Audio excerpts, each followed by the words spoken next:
So now you'll have four.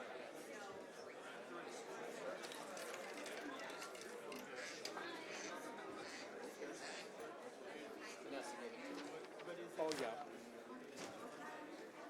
because verse That's the thing for James sign up. This sheet. well, let's see where it goes.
Ready? The February 21st, 2023 meeting of the City Council of the City of Springfield, Illinois is called to order. Please rise for the Pledge of Allegiance. I pledge allegiance to the flag of the United States of America and to the republic for which it stands, one nation, under God, indivisible, with liberty and justice for all. Thank you. Clerk, if you please call the roll. Alderman Redpath. Here. Alderman Gregory. Here. Alderman Williams. Here. Alderman Fulgenzi. Alderwoman Purchase. Here. Alderwoman DeCenso. Present. Alderman McMiniman. Here. Alderwoman Connolly. Present. Alderman Donlin. Here. Alderman Hanauer. Here. Mayor Langfelder. Here. Mr. Mayor, a quorum is present. Thank you. The first item on the zoning agenda is docket number 2023-001 for the property located at 4201 and 4211 Conestoga Drive. Petitioner is Bolden Investments III, LLC. Present zoning classification is B1 Highway Business Service District, Section 155.033. Requested zoning relief, a conditional permitted use pursuant to Sections 155.033C14. Conditional permitted uses in the B1 Highway Business Service District, adult use cannabis dispensing organization in Section 155.211.7, adult use cannabis dispensing organization in Section 155.492, conditional permitted use. Springfield Sangamon County Regional Planning Staff recommendation is approval. Planning and Zoning Commission recommendation is accept the recommendation of the Springfield Sangamon County Regional Planning Staff. Chair will entertain a motion. Mr. Mayor, I would like to recommend that we pass this with staff recommendation. Second. Been moved and seconded to pass with the, according to the Springfield Sangamon County Regional Planning Staff recommendation for approval. And second, any discussion?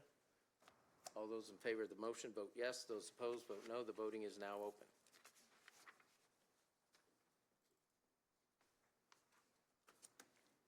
And the petition passes 9 voting yes, none voting no. Next item on the agenda is docket number 2023-002 for the property located at tax ID number 22-12.0-326-020, vacant parcel commonly known as 3130 South Dirksen Parkway. Petitioner is Shangri-La of Springfield LLC and Urban Quality Control LLC. Petition present zoning classification is B1 Highway Business Service District, Section 155.033. Requested zoning relief, a conditional permitted use pursuant to Section 155.033C14. Conditional permitted uses in the B1 Highway Business Service District, adult use cannabis dispensing organizations, and Section 155.211.7, adult use cannabis dispensing organization, and Section 155.492, conditional permitted use. Springfield Sangamon County Regional Planning Staff recommendation is approval.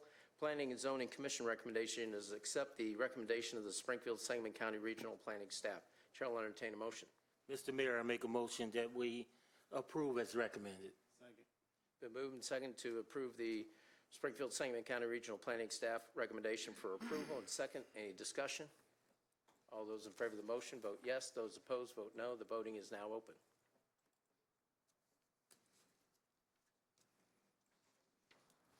And the zoning request passes 8 voting yes, 1 voting no.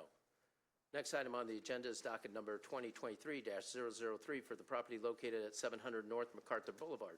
Petitioner is Historic Renovations, Inc. Present zoning classification is I-1, Light Industrial District, Section 155.040. Requested zoning relief, a variance of Section 155.320E, permitted accessory on-premise signs to allow one illuminated monument sign 4 feet from the west property line instead of the 10 feet required, and 155.322C, illuminated signs to allow one illuminated monument sign less than 100 feet from the residential zoning lot. Springfield Sangamon County Regional Planning Staff recommendation is approval. Planning and Zoning Commission recommendation is accept the recommendation of the Springfield Sangamon County Regional Planning Staff. Chair will entertain a motion. Mayor, I make a motion, we accept recommendation as submitted. Second. Been moved and second to accept the Springfield Sangamon County Regional Planning Staff recommendation for approval. And second, any discussion? All those in favor of the motion vote yes. Those opposed vote no. The voting is now open. And the zoning request passes 9 voting yes, none voting no. And that concludes the zoning portion of our meeting.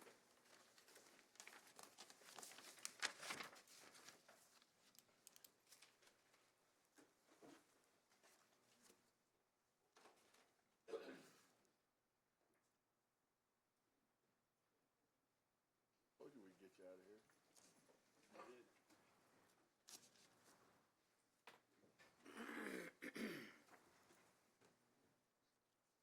At this time, the chair will recognize Treasurer Busher for the presentation of the financial report.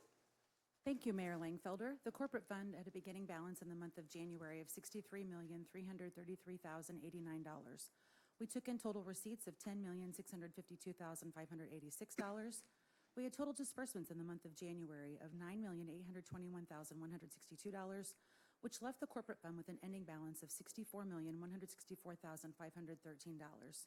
Mayor Langfelder, of that ending fund balance, your ARPA fund balance was $22,929,278. This concludes my report, Mayor Langfelder. Thank you. Chair will entertain a motion to approve the financial report. So move. Second. Been moved and second. Any discussion? All in favor, say aye. Aye. Opposed, say nay. Motion carries. Chair will entertain a motion to dispense with the reading of the minutes of the February 7th, 2023 regular city council meeting and approve the minutes. Been moved and second. Any discussion? All in favor, say aye. Aye. Opposed, say nay. Motion carries. Chair will entertain a motion to incorporate the pre-council first reading of ordinances in the record of the city council meeting. Second. Been moved and second. Any discussion? All those in favor of the motion, say aye. Aye. Opposed, say nay. Motion carries. Next item on the agenda is the consent agenda. The chair will entertain a motion to incorporate the pre-council reading of the consent agenda into the record of this city council meeting. move. Second. Been moved and second. Discussion, Alderwoman DeCenzo. Yes, I would like to move 2023-040 to the debate agenda, please. What was that number again? 2023? 2023-040. Second the motion. 040. 40. Alderwoman Conley? Do you have a statement? Do we need, That's what you wanted? well, no, and actually, I just want to make sure that I'm marked as present on 2023-020 Okay. for voting. Noted. Thank you. Chair will entertain a motion to place the consent agenda on final passage with Mr. the Mayor? exception of 2023-040. Point of order, I think when we move an item from consent to debate, it requires a majority vote per an ordinance that Alderman Redpath introduced a few years ago. So a motion on moving 2023-040 to the debate agenda. No, Been I a don't motion remember that. second. Second, I don't remember that. I thought it automatically happened if a Let's just council do it. person That's always been asked. the argument. That's what it always Corporation Council. was until some members of the council wanted some greater checks and Let's balances. just do Okay. it. All in favor, say aye. Aye. Opposed, say nay. Motion carries.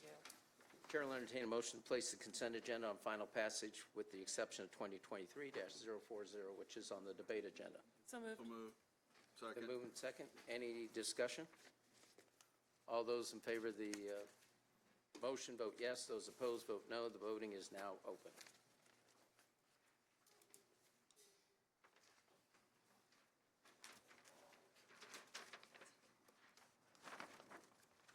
Sorry.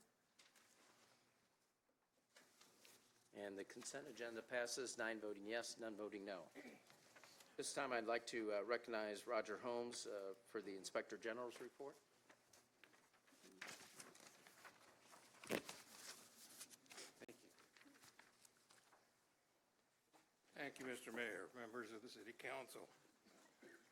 I will be brief because I know you have a long evening ahead of you.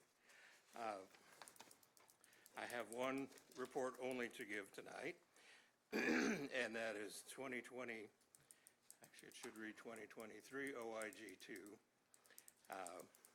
I have been asked by multiple complainants to look into the conduct of aldermen in discussing the subject matter of an executive session. That executive session occurred November 2, 2021, and the discussions allegedly occurred during an open city council meeting. I have reviewed video of the February 7, 2023 city council meeting and the February 14th, 2023 committee of the whole. I've also reviewed an Illinois Times article titled Debt Disagreement, Letters to the Editor, in the February 9th through 15th edition of the Illinois Times. Executive session is customarily used to discuss personnel matters or contract negotiations, and no vote can be taken during executive session. The concept of executive session is based upon providing privacy to employee disciplinary actions and to protect strategy in contract negotiations, among other things. In the normal course, the public does not ever get to access what went on in the executive session. In the instant matter, by reading the Illinois Times article and listening to several aldermen arguing among themselves, it's quite clear what the executive session was about, and the only matters left to doubt after all of the disclosures had been made were whether or not there was a consensus to take a particular action. Questions have centered around what can be discussed about an executive session of the City Council outside of that session, and what sanctions are available to punish alleged offenders. I sought answers to these questions by looking within the four corners of the city code. The only mention of city council executive session appears at section 31.24 of the city code, which states, A, minutes of meetings closed to the public shall be available to the public only after the city council determines that it is no longer necessary to protect the public interests or the privacy of the individual by keeping them confidential.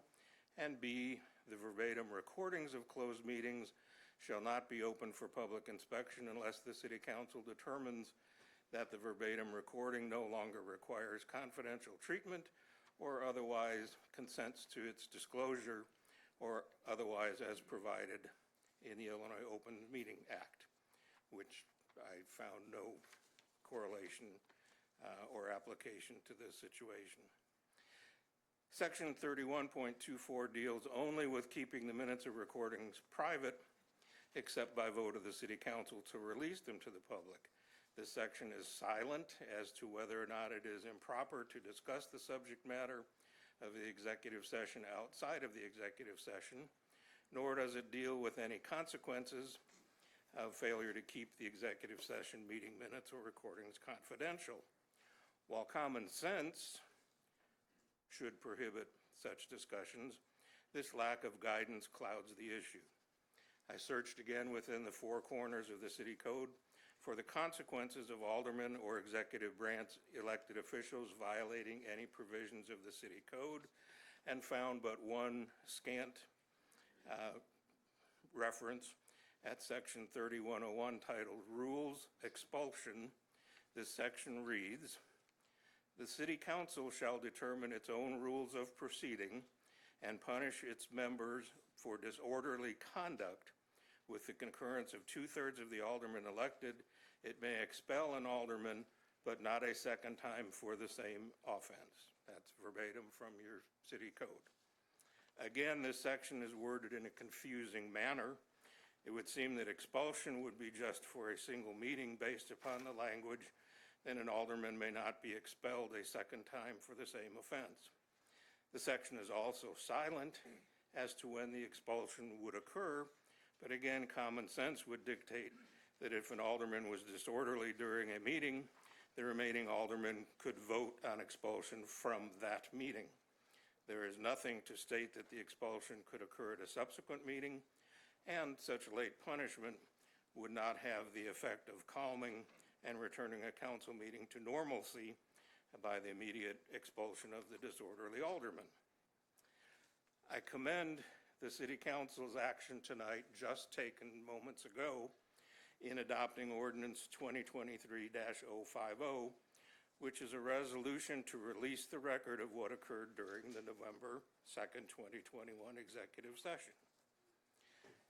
Because there is no clear definition in the city code as to the consequence of participants in an executive session who release information about the session in articles, letters to the editor, or open discussion during a council meeting, and because there is no punishment other than expulsion during a single council meeting to enforce violations of the city code, there is little that the Inspector General can do to resolve this situation. The participants who have disclosed bits and pieces of the meeting have made this a political election year dispute. By the council releasing the recordings of the executive session, this dispute can be decided in the most democratic fashion, which is by allowing the public to form its own opinions and respond at the ballot box, as all political decisions are ultimately decided. I like to end my reports with recommendations.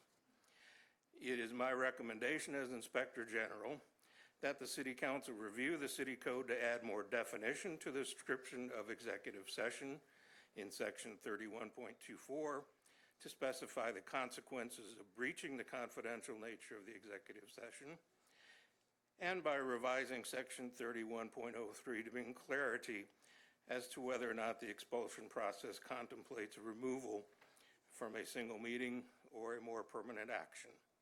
There's nothing in the city code which deals in any way with an impeachment or permanent removal of a city council member and what level of violation of rules is necessary to support an action.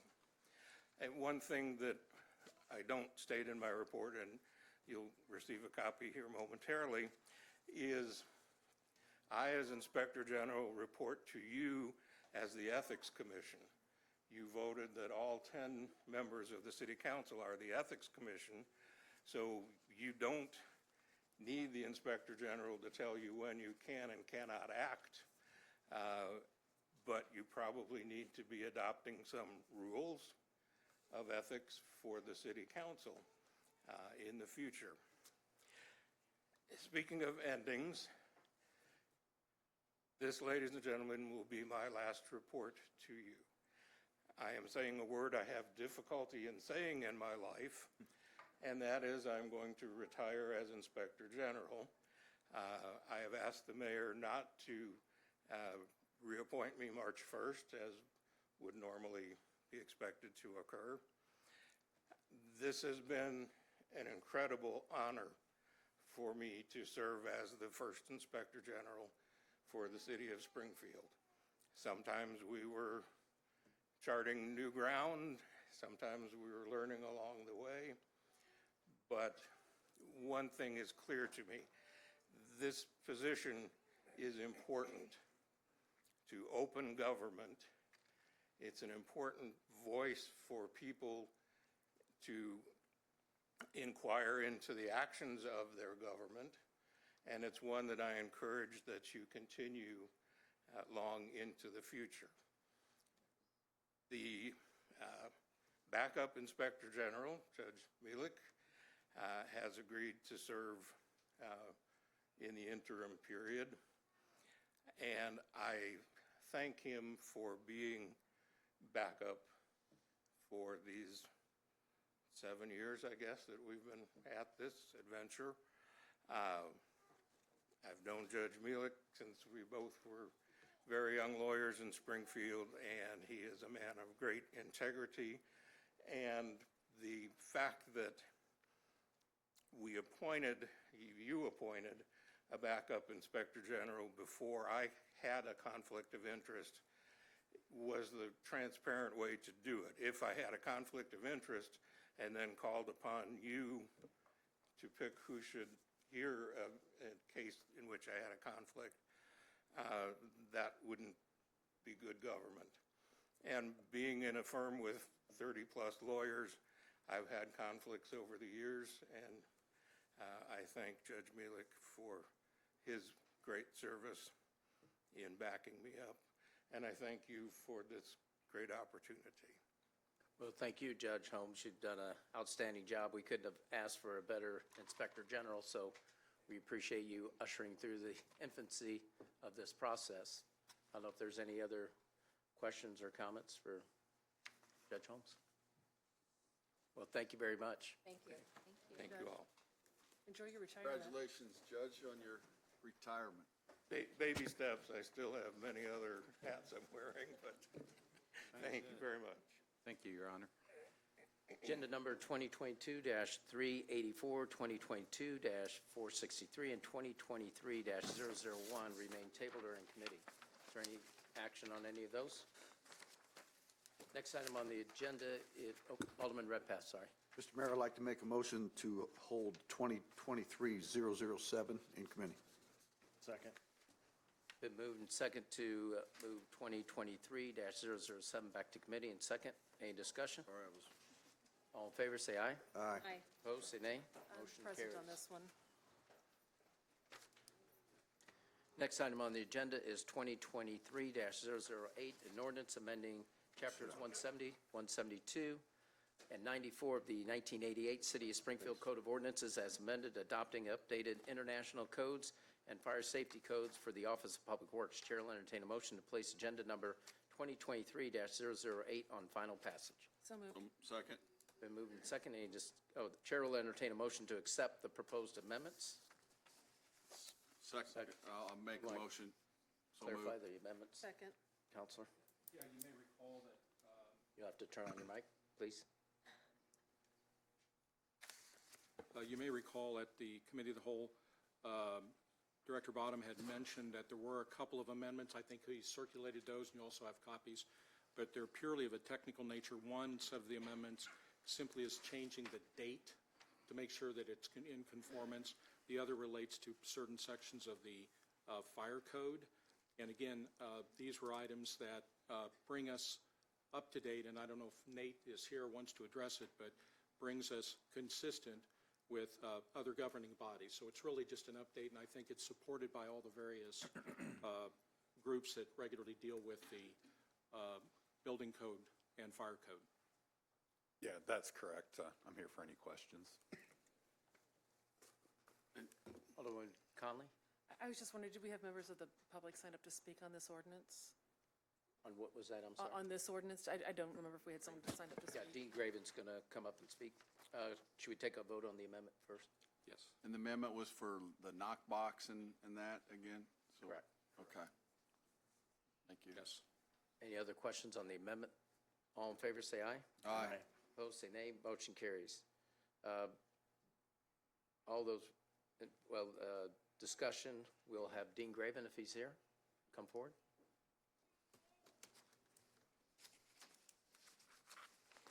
Good evening, everyone. Thank you for giving me just a few minutes. The knock box is probably the main focus, but more importantly, under this new ordinance, it'll be the first time since 2005, 2006 that the city of Springfield and Sangamon County will be on the same building code cycle. And that's very common for towns of our size and counties here in central Illinois.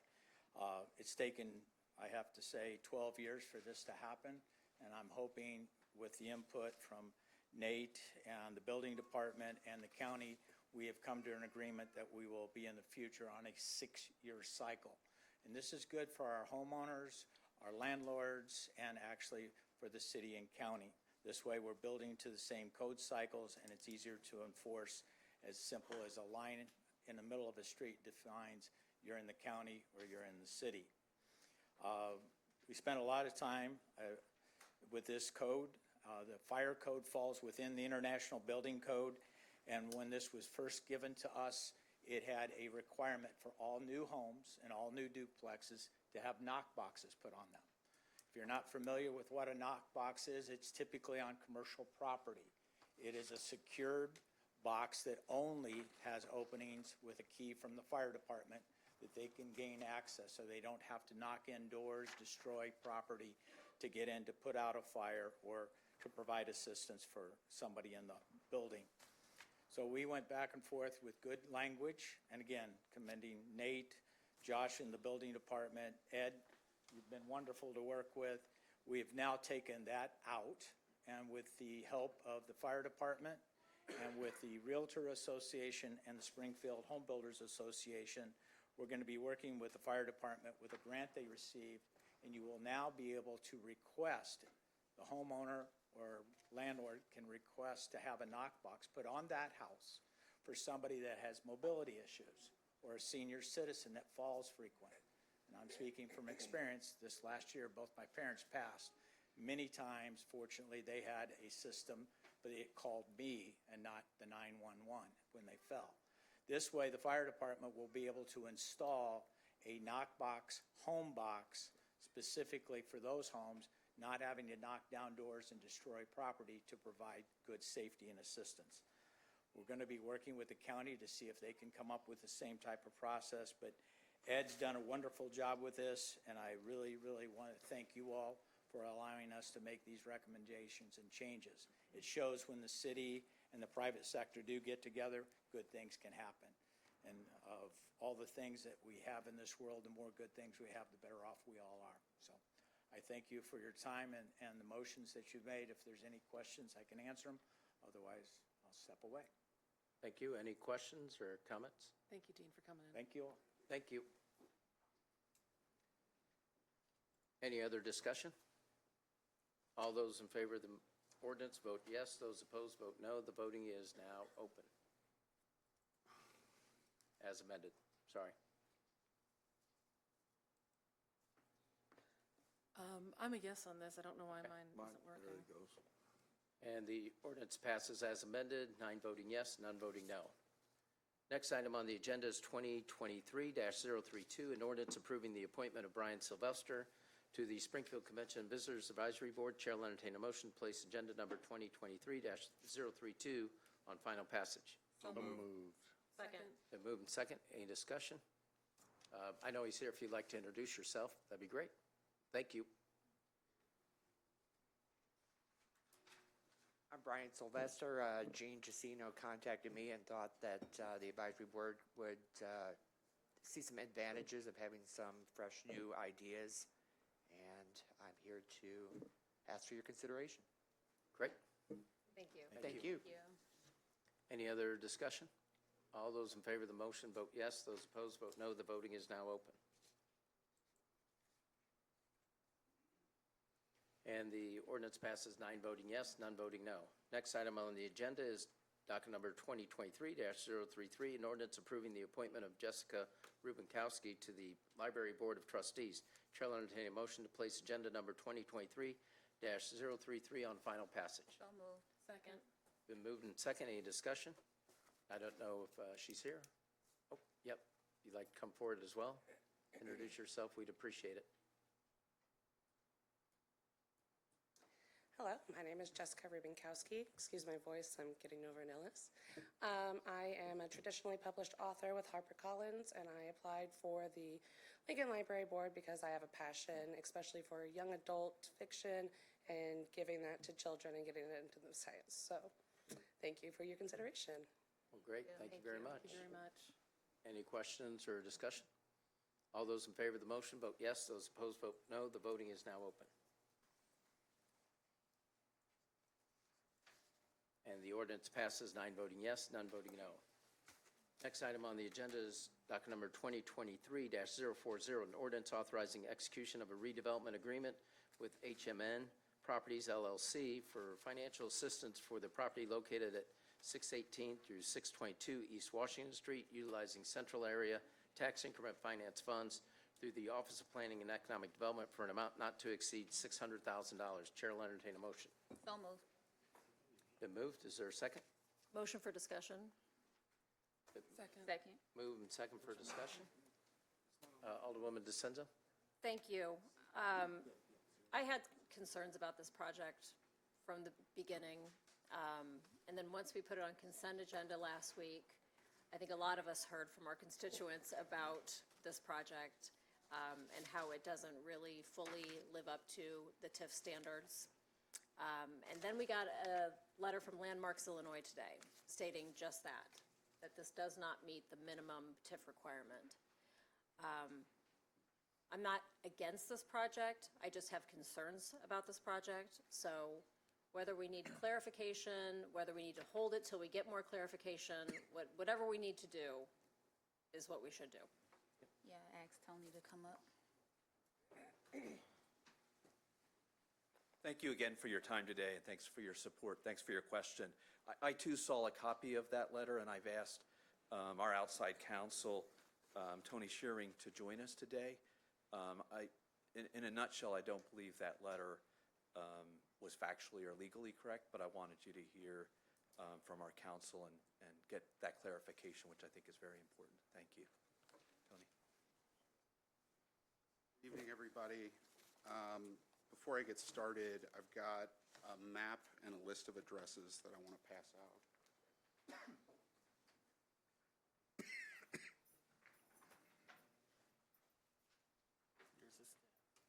can go ahead and get the rest of them for you. Thank you, sir. You're welcome.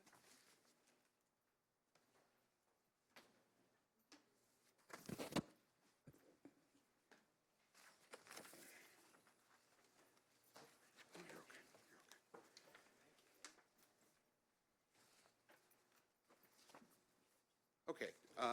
Thank you, Alderwoman, very much for bringing this up. I saw that letter this morning as well, and it claims that approval of this redevelopment agreement would be a violation of the TIF Act. That is not legally correct, and the facts underlying it are not, the facts as they have been presented are not factually accurate, and so I want to explain why. Section 3Q of the TIF Act, which is referenced in that letter, says that no cost shall be a redevelopment project cost if used to demolish, remove, or substantially modify a historic resource unless no prudent and feasible alternative exists. And then it goes on to define historic resource as either a structure that is included on the National Register of Historic Places or what's called a contributing structure within a district that's on the National Register of Historic Places. This does not apply here for three reasons. And the first one is this building is not in a historic district. The map and the list of addresses that I just handed out, that were just handed out to all of you, are the maps and the list of addresses that were included in both of the city's applications for this area to be considered a historic district. I have complete copies of both of them here. I've read them, so you don't have to. The historic district was originally created in the 1970s, and then it was again expanded in the 1980s. As I mentioned, both of these filings had copies of the map, copies of the addresses. You will see that this building is not included. And I understand that there was some question as to exactly what the boundaries are. So you now have those in front of you, and you can see that the line ending the historic district ends at what is the old Marine Bank where the treasurer's office is currently located. So this is just outside of the historic district. But even if it wasn't, even if that wasn't accurate and it was included in the historic district, this would not meet the definition of a contributing structure. And I promise not to give too much legalese because I don't want your eyes to glaze over, and I know you got a long night. But a contributing structure is something which by design, location, setting, materials, workmanship, feeling, and association, it adds to the district's sense of time and place in historical development. It does not contribute any historical significance if it does not add to the district's sense of time and place, or one where the location, design, settings, material, workmanship, feeling, and association have been so altered or have so deteriorated that the overall integrity of the building has been irretrievably lost. Now, 2 weeks ago, you heard a presentation about this building. Back in the 1980s, it was converted into a state office building. That requires a gut renovation. I'm sure we've all seen what happens to state office buildings when they get built. The materials and workmanship that made this building historic, I think it's fair to say, did not survive that type of renovation into a state office building. The other thing I would point back to is Mr. Carley's presentation 2 weeks ago. There's a hole, a large hole in the ceiling of this building, in the roof of this building. You have black mold. You have asbestos tile. There's been standing water for years. You can see water stains on the foundation of the building. If this doesn't meet the definition of irretrievably lost, nothing will. So since it has been irretrievably lost by the years upon years upon years of deferred maintenance and dilapidation, it's no longer a contributing structure if it was in the district. So to be clear, it's not in the district and it cannot meet the definition of a contributing structure. But let's set that aside too, and let's say that it is in the district and it is a contributing structure. 3Q of the TIF Act does not say no TIF money on those types of buildings ever.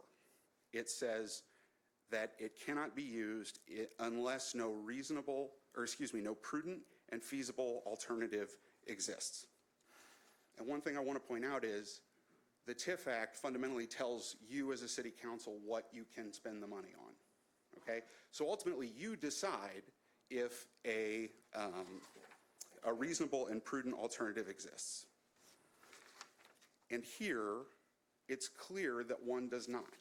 Now, the letter that you have likely seen from Landmarks Illinois says that building stabilization and rehabilitation options have not been considered nor exhausted. And the first thing I want to point out is exhausting all available options is not the standard.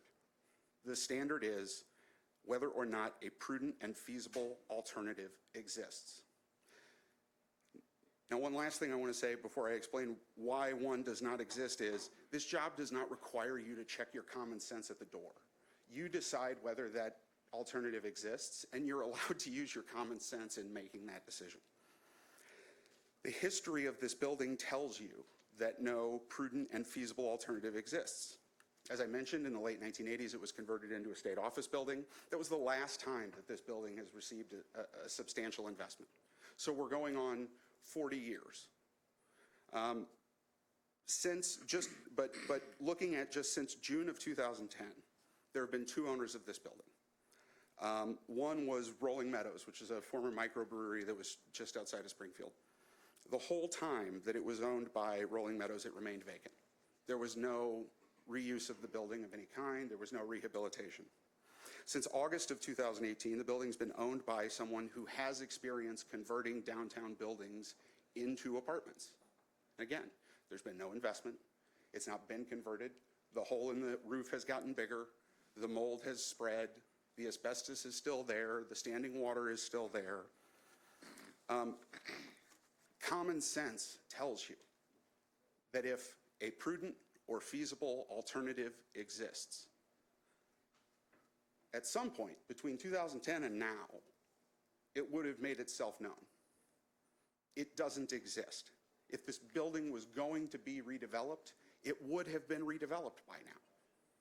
And since it hasn't been, and since the hole has gotten bigger, and the mold has spread, and the asbestos is still there, and the standing water has remained standing, it is common sense to say that no prudent and feasible alternative exists, because that prudent and feasible alternative has had 12 years to show up.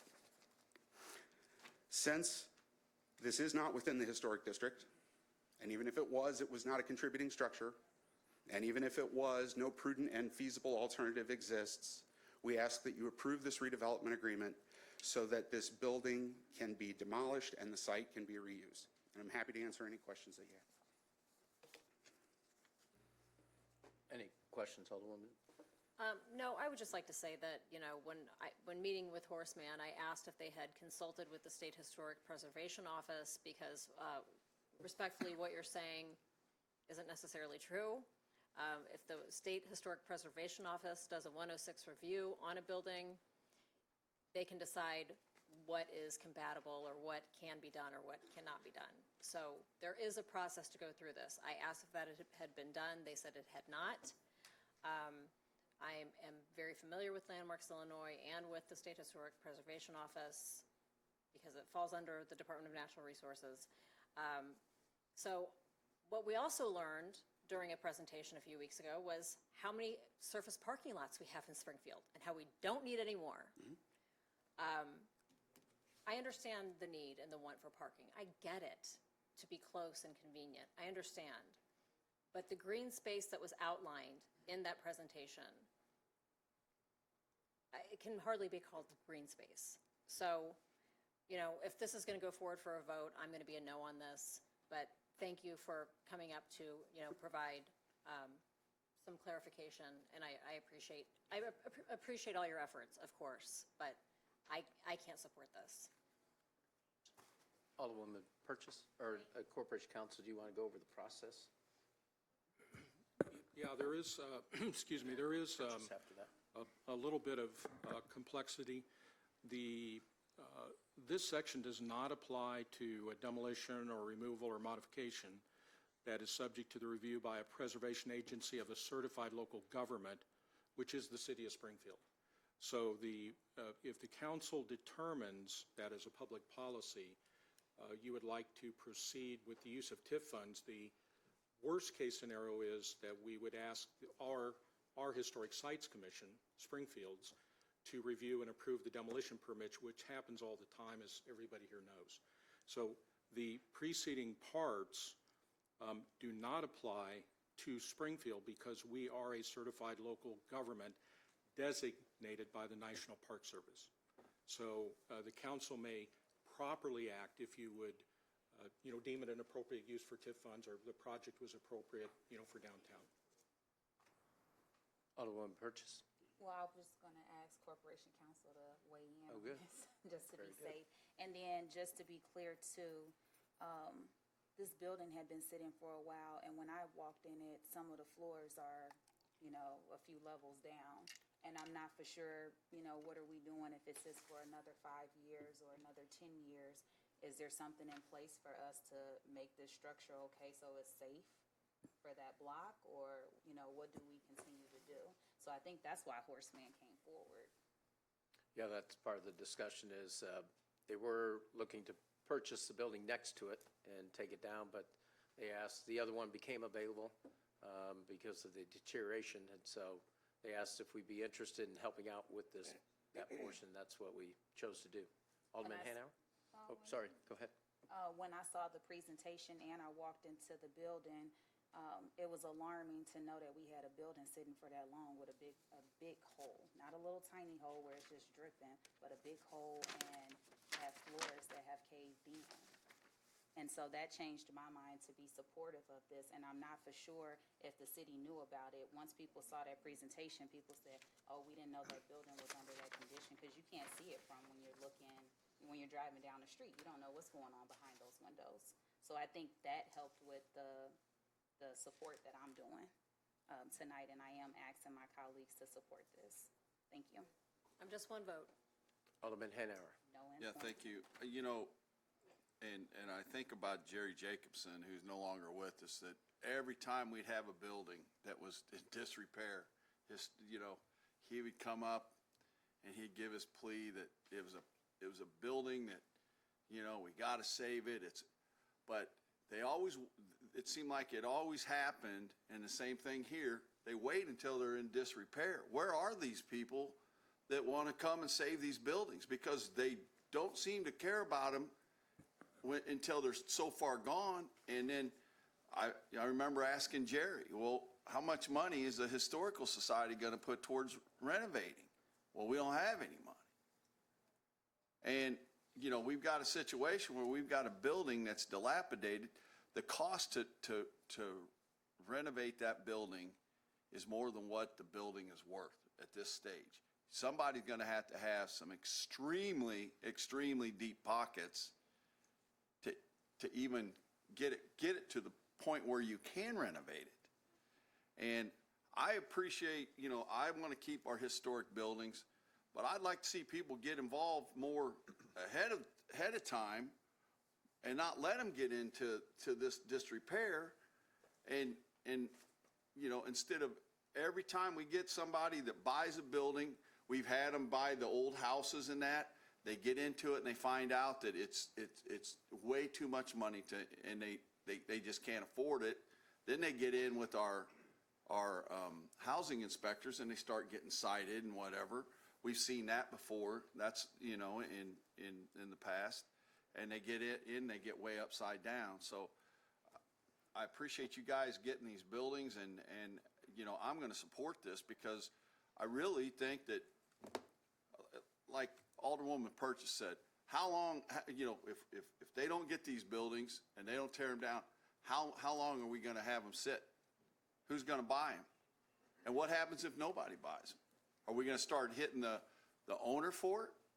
Because, this is an opportunity we have dilapidated buildings. Now, they might have been around for a long time, but I do think that this is something that we need to look at. And the historical groups that care about these buildings, you got to get involved early on the process. Not wait until they're in disrepair. That doesn't help us. And find some funds where we can come up with renovating them instead of tearing them down. So, thank you. Thank you. Alderman McMiniman. Yeah, these buildings they're bad. I got into one of them and I had to turn around after 5 feet in because you gagged. I mean, you literally gagged. You couldn't breathe. The mold was so bad. And I'm told the other building was worse. And I didn't get into the other building. The issue before us, though, is whether we can spend the $600,000. If there's rules that might control whether we can spend the $600,000 of public monies for this project or not. And we've heard a good presentation tonight. It's very convincing. But if we do get sued, is that going to be public money to defend the use of $600,000? So I'd just like to ask the Horace Mann attorney and our city attorney to consider a subrogation clause whereby if we get sued, Horace Mann will cover our costs. And I hope that's a reasonable request since, you've really put on a persuasive case tonight that you have no doubts that we would prevail. Alderman, subrogation clauses have never been part of the city's standard redevelopment agreement. There's nothing about the demolition of this building that suggests that the city's standard redevelopment agreement should change. Yeah, well, this is an unusual situation for my 12 years on the council. I understand the 11th hour concern that has been raised about this, but as I've explained, this building is not in a historic district. Even if it was, it is not a contributing structure. And even if it was, your common sense dictates to you that there is no feasible alternative here. As you know, Alderman, anybody can sue anybody for anything. Right. So we certainly can't say, but that's not our purview, right? Our purview is getting these buildings addressed, getting them under control, and since no other redevelopment agreement that the city has engaged in, to my knowledge, has included a subrogation clause like that, I don't think it's fair to Horace Mann to request that here. Well, I just say that, we're prepared to go forward with this tonight, and so I think we're showing confidence in Horace Mann, and I just hope you'd find confidence in protecting the city if there would be a lawsuit. I guess what he's asking is, would Horace Mann join to protect the city in a lawsuit with legal representation? I mean, there's a number of just legal issues related to that it's not, that's not something that is, first off, a lawsuit I don't think is likely to occur in this situation, but setting that aside, no, I mean, again, that's not something that's been requested of any redeveloper at any point, and so I don't, just personally, I don't think it's fair to ask Horace Mann to take that on as a part of this. Any other discussion? My favorite line, call the question. All in favor, say, or vote That yes. was just Those for opposed? discussion, right? That was just Oh, for I'm discussion. sorry, yep. Is there a motion? For final passage? Yep. Yep, so Motion for final passage. Been moved and seconded. Any discussion on final passage? All in favor of the motion, vote yes. Those opposed, vote no. The voting is now open.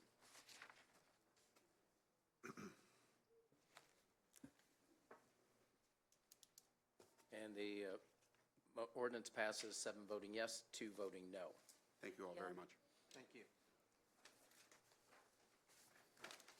Next item on the agenda is docket number 2023-046, Annual Appropriation Ordinance of the City of Springfield, Illinois, for the fiscal year beginning March 1st, 2023, and ending February 29th, 2024.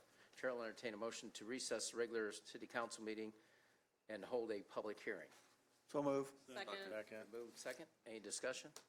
All in favor, say aye. Aye. Opposed, say nay. Motion carries. And we do have several individuals. The public hearing is now open. The ones that have signed up, we'll call them first. And the first one is Mark Mahoney.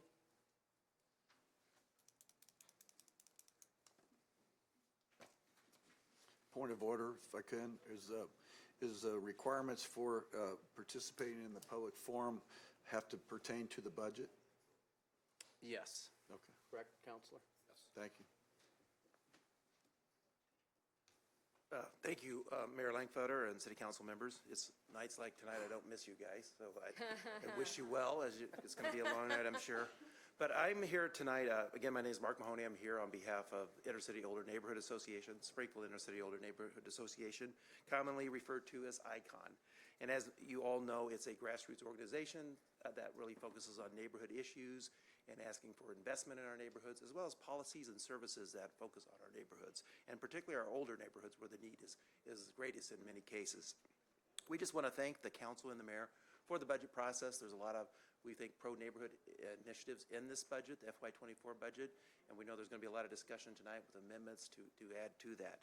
We would like to take the opportunity to throw our support as far as the request for the Heartland Continuum of Care for the homeless plan to get to functional zero by 2028, that $250,000 request to the city. ICANN is very supportive of that initiative and hope it's included in this budget. As well as we continue to support what is a searchable database, and we ask the council to support that as well.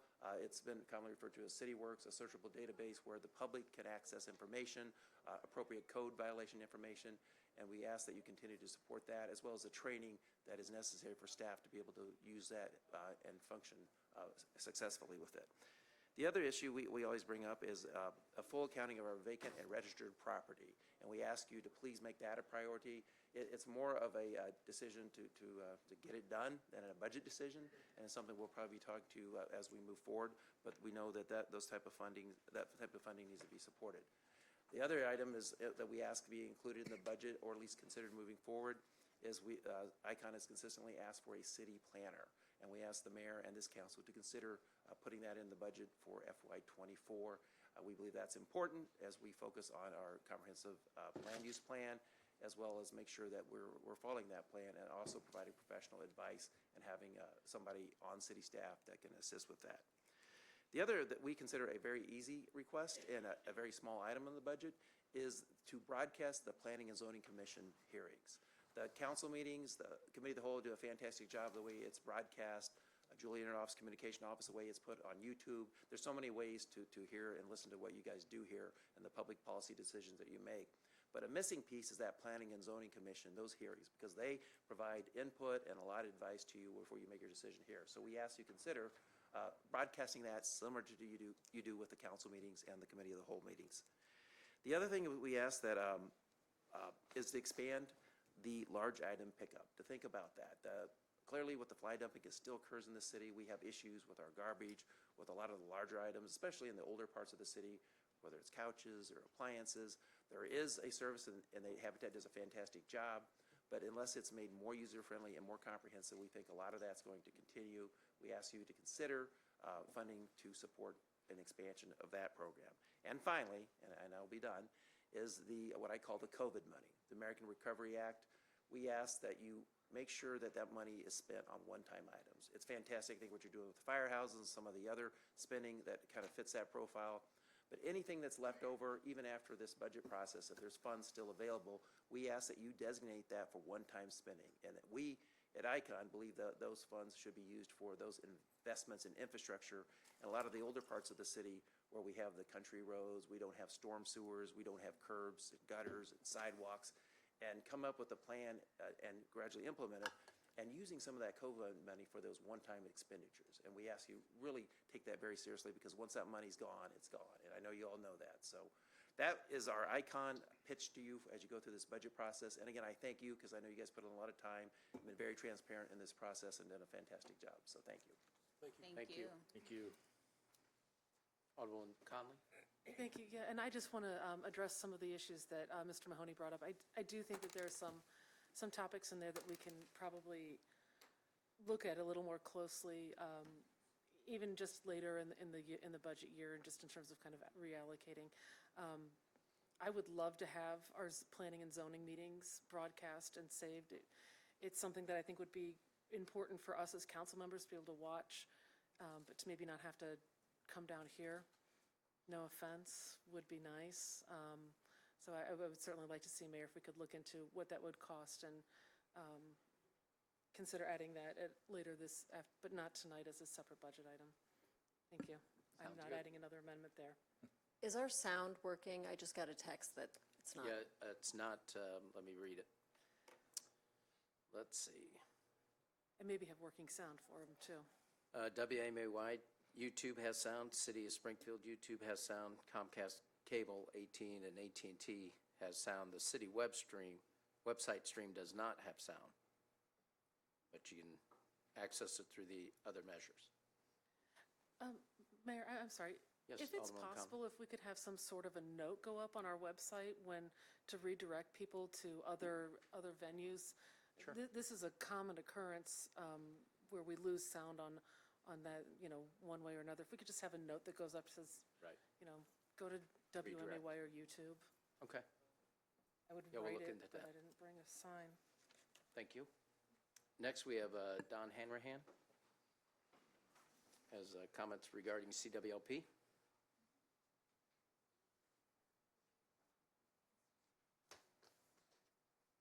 Thank you.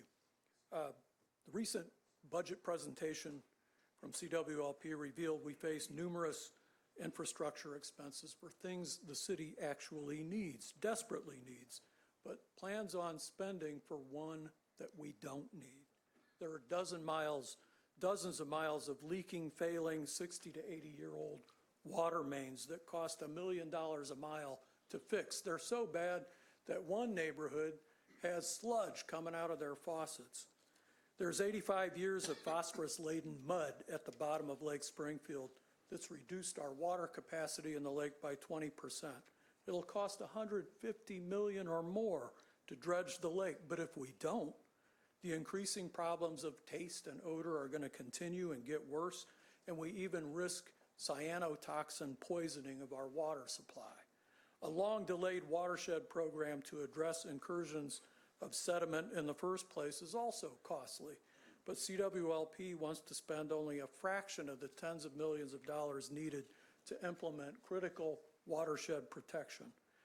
We have serious sewer problems, from 267 septic systems leaching into the lake to the failing 120-year-old combined sewer system that dumps raw sewage into the Sangamon River and into people's homes and basements. Replacement of that is another estimated $150 million, I've heard. These improvements could provide many good-paying union jobs for years, but they tell us the only major project that we can afford is a lake that we don't need.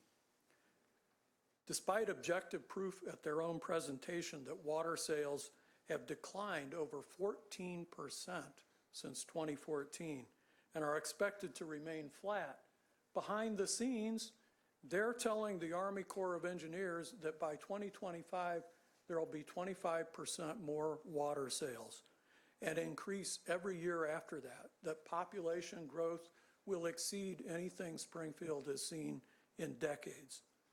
They announced excellent plans to reduce the electric capacity lost when they closed units 31 and 32 with a 100 megawatt solar farm. Behind the scenes, they're telling the Army Corps, we're going to build a new water inefficient power plant of fossil fuel by 2040. But hey, we don't need a publicly developed integrated resource plan, right? They know these dummied up needs for water are unsupportable, so they came up with this recreation need and a study they tout as showing that there's unmet need for water recreation. In fact, their study says that 70% of all respondents are satisfied with existing water recreation. And the main reason for not using existing recreation is lack of time, not lack of lakes. That's in their own study. They didn't even examine if current facilities are overused or underutilized. They hide a prior study saying Hunter Lake itself offers only marginal recreational benefits because they're going to draw it down between 4 feet and 12 feet to keep Lake Springfield full every year. Exactly what water recreation do you think they're talking about? I would think swimming, motorboats, jet skis, camping, hunting. But guess what? Behind the scenes, they're telling the Illinois Department of Natural Resources, in fact, have reached agreement that there will be no swimming, no motorboats, no water skiing, no jet skis, and no camping. So the main recreational deficits their own study says we need to build a lake to fix aren't even going to be included. Let's courageously end 50 years of bad water forecasting and decision-making, of deferring much-needed maintenance on our existing lake that cause taste and odor issues and increase the risk of toxic algae blooms, of misleading the public, the council, and federal regulators about water demand and recreation, all in this single-minded pursuit of a boondoggle lake. Can we stop wasting money on what we decidedly don't need and spend on what we do need? Include water and sewer infrastructure in a publicly developed integrated resource plan, and stop letting CWLP's tail wag Springfield's dog. Thank you. Thank you. That's what we hope to get from the Army Corps of Engineers this year, a record of decision on Hunter Lake. Alderman Redpath. Mr. Hanrahan, I just want to know, are you getting city water out there at your Pleasant Plain house? Because you don't live in the city. No, sir, I don't. But at the 2 houses that I own in Springfield, I do. Yeah, but you don't out there where you live. So let me just tell you. And at my office in Can Springfield. I finish? Let it finish, please. We also have $1 million in our budget to continue our sewer reclamation program out to the lake. We're replacing the septic systems and started a sewer program that's going to continue for years on end until we clean up the leaking septic systems. That's good. But when you move into the city, I'll listen to you. Right now, I'm not going to listen to you. So the houses I own don't matter. The money I generate for this city doesn't when matter. you want to come here and talk about the water, and you don't even live in the city. Carpetbagger, yes, that's me. What you are. Outside agitator. Yeah. Any other questions or discussion for Mr. Hanrahan? Any pertinent to the topic. Thank you. Thank you for coming today. Thank you. Alderwoman DeCenzo. Thank you, Mayor. We do have a policy in this chamber of not having any political signage, and there is currently political signage in the chamber, and I think it's inappropriate. Is that correct, Council? Yes. Yep. Yep. Thank you. I'm not offended. It's just it goes against our rules. Thank you. Next is Chris Richmond regarding Pillsbury.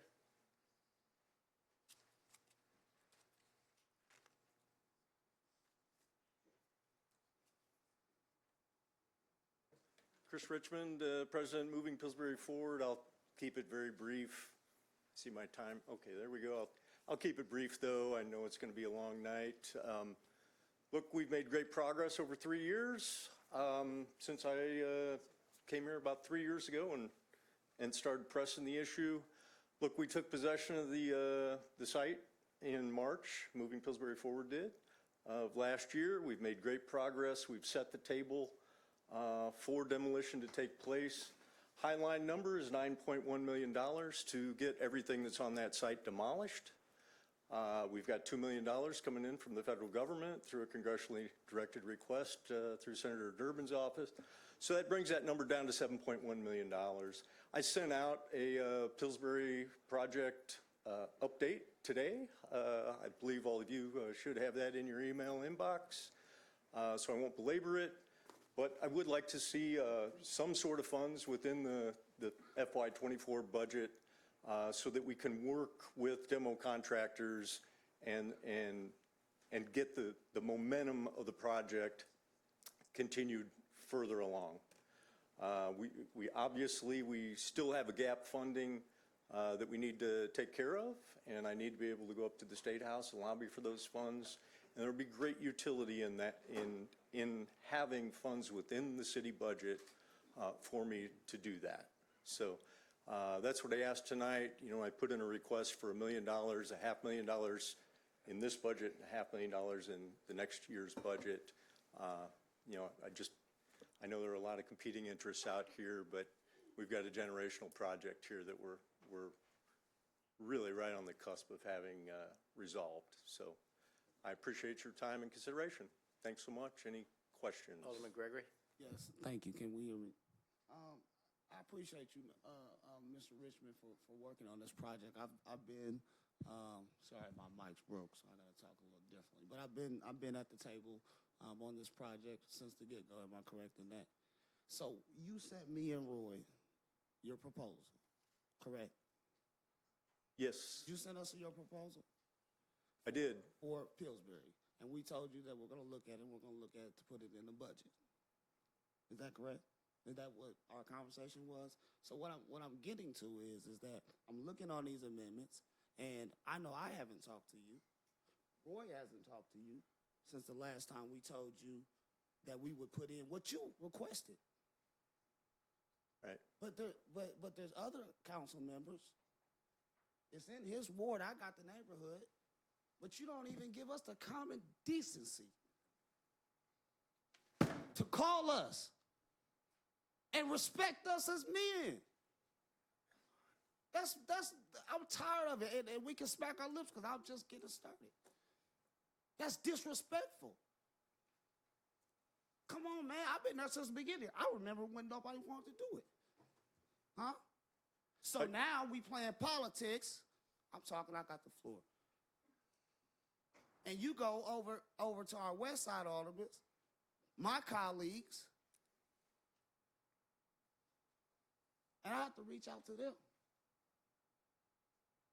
and say, hey, me and Roy got it. We talked about it. We talked to the mayor. We're going to put it in the budget because we want to see Pillsbury handled. But you can't even give us no respect. But I'm not going to vote against it. I'm going to vote it through because I care about people. But if you want the project done and you want to do it, don't do it for political reasons. Do it because you care about our community. Because we live over every day. You get to go to Pillsbury and go west. I know your family stayed there before, but we stay there now in the condition that it's in. We don't have the luxury to move away. That's all I'm asking for. It's just some respect. That's it. Dang. I understand. I appreciate that. And we did have communications in November, just like we did with the mayor's office. And you know, I hadn't had those direct communications with many of the other aldermen, so I made sure those communications took place during the month of February after the budget books had come out. And it was unclear where the funding might be. So I'm sorry if there were miscommunications involved there. Alderman Redpath. Mr. Richmond, I never thought you'd get this far with Pillsbury. You've done an outstanding job over there. I wasn't in support. I thought we were going to end up with a bad situation, and you guys have turned this around. I wholeheartedly support this $500,000 this year and next year, and hope that you continue the good work over there. Thank you. I appreciate that. And stood here 3 years ago and you suggested to us that maybe a not-for-profit was the way to go. We looked critically at that, and ultimately that's the format we went with to move this ahead. So I do appreciate that. Alderman Hanauer. Thank you. And I told you, Chris, that I never thought you'd get this off the ground, and I congratulate you and your group that the moving Pillsbury forward. And the way this happened, I just happened to see Chris at a ward meeting, and I said, "Hey, give me a call. I'd like to talk to you in that." And he was the one that brought it up to me. When I'm looking at the budget, I don't look at east side, west side, north side, south side. I'm talking, Sean. How would you feel if I do it to you? You want to give my ward money? I'll take it. I don't do it to you. I don't do that to y'all. Y'all disrespect us all the time. That's not about disrespect, Sean. Alderman It's not about disrespect. I get loud too. Y'all like that. Alderman Hanauer has the floor. Respect us as men. Just a minute. I know it's going to be a long night, but it'd be a lot shorter if everybody takes their turn and be respectful. So whoever has the floor, let's exercise that right. And then if you want to respond, do so appropriately. Thank you. Anyway, I was saying that I look at the whole city. And if someone wants to give my ward money on something, I'll appreciate it. He told me what his ask was. I put it in. If there's other amendments that had it, I don't have a problem. At least we got it. And, so that's the way it works.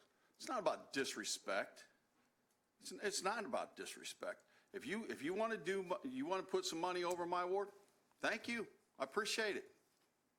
But it's not about disrespect. And we'll discuss the amendments later because, you can't take one from the other either. Alderman Gregory, do you have anything else you want to add? I'll just say I'll call you before I perform anything in anybody's ward out of respect for you, if I ever do anything. But I support anything that anybody wants to do in these wards. No matter how I feel, no matter if I know nobody up here like me, it's cool. But I'm going to do what's right by y'all and not treat y'all how y'all treat me. And this man right here, I'm more ticked off for him. He working his butt off on Pillsbury, even carrying the torch for it when none of us thought it could be done. I was leery on it. All of us was. And he been carrying the torch. And here we go. We look in the butt and we working hard. We scared that you, I ain't going to say really Alderman Donnelly because I think I could talk to him, but we scared that you going to say, no, we ain't never going to have no problem with it. So we scared to bring it forward. So when we look it up, oh, here it is. But we ain't heard from nobody. How you think that make us feel? But we colleagues. I done seen you 4 times before. Nobody said pull me to the side. We're going to help y'all out with that Pillsbury. All I'm asking for is just a little respect. Alderman Donlin. Yeah, thank you, Mayor. I want to echo the comments that were made about all that's been done by the group and the alderman. This is historic. This was a problem that existed. I remember dealing with it, quite frankly, over 15 years ago. And everybody kind of threw up their hands and didn't know what to do. This is, we looked at, even in, I think it's Ohio, they turned, and unfortunately it wasn't possible here, but they turned an old Quaker Oats facility into a Crown Plaza. I mean, there's all these, outside-the-box things that people have talked about. But when you brought this forward, Chris, and I wondered, I'm going to be very blunt about it. I thought, what's this? And I've known you a long time. But I thought, what's this guy up to here? And I think it's safe to say here, it's in your heart. That's it. You've gotten a group of people together from all walks of life, people behind it, the local level, federal level, state level. And my request of budget was, it was specific. I said, I want to make sure that the request is in there. I don't care who takes the credit. I don't care whose name it's under. And I have an amendment tonight. It's more of probably a backup, but I just wanted to make sure that the 500, and you explain why that's so important. If I recall correctly, you had a U.S. Senator on site, and the first question that was asked when he got out of the vehicle was, how much skin does the city have in the game? And at that point, the answer was nothing. And you explained the request, explained the conversations with Mr. Williams in particular. And it just sounded, especially, I always look at things from a risk perspective, especially since the city doesn't have any ownership, therefore no responsibility as far as if there was a problem. I applaud the group for stepping up to the plate. I intend on supporting it. This is truly historic. It's not in my ward, but it's one of those things that impacts the entire city, actually the entire region, and it needs to be done. So thank you for the efforts. Appreciate it. Alderman Williams. Yeah, thank you, Mayor. So when somebody wants to do something to a facility or a structure or anything in a ward, I'll always respond with, have you talked to your alderman, or go see your alderman? And I think that's only appropriate, and I think that's where the problem lies. In particular, because some of the and you guys are admitting it, I appreciate you, Chuck, for your comments. I appreciate you, Hannah, for your movement. Well, my first thing on this council was Pillsbury, and I was told, well, never do this. Even my buddy John, who's not here tonight, no, we're not going to do it. We ain't going to touch it. Too much liability. That's what I was told.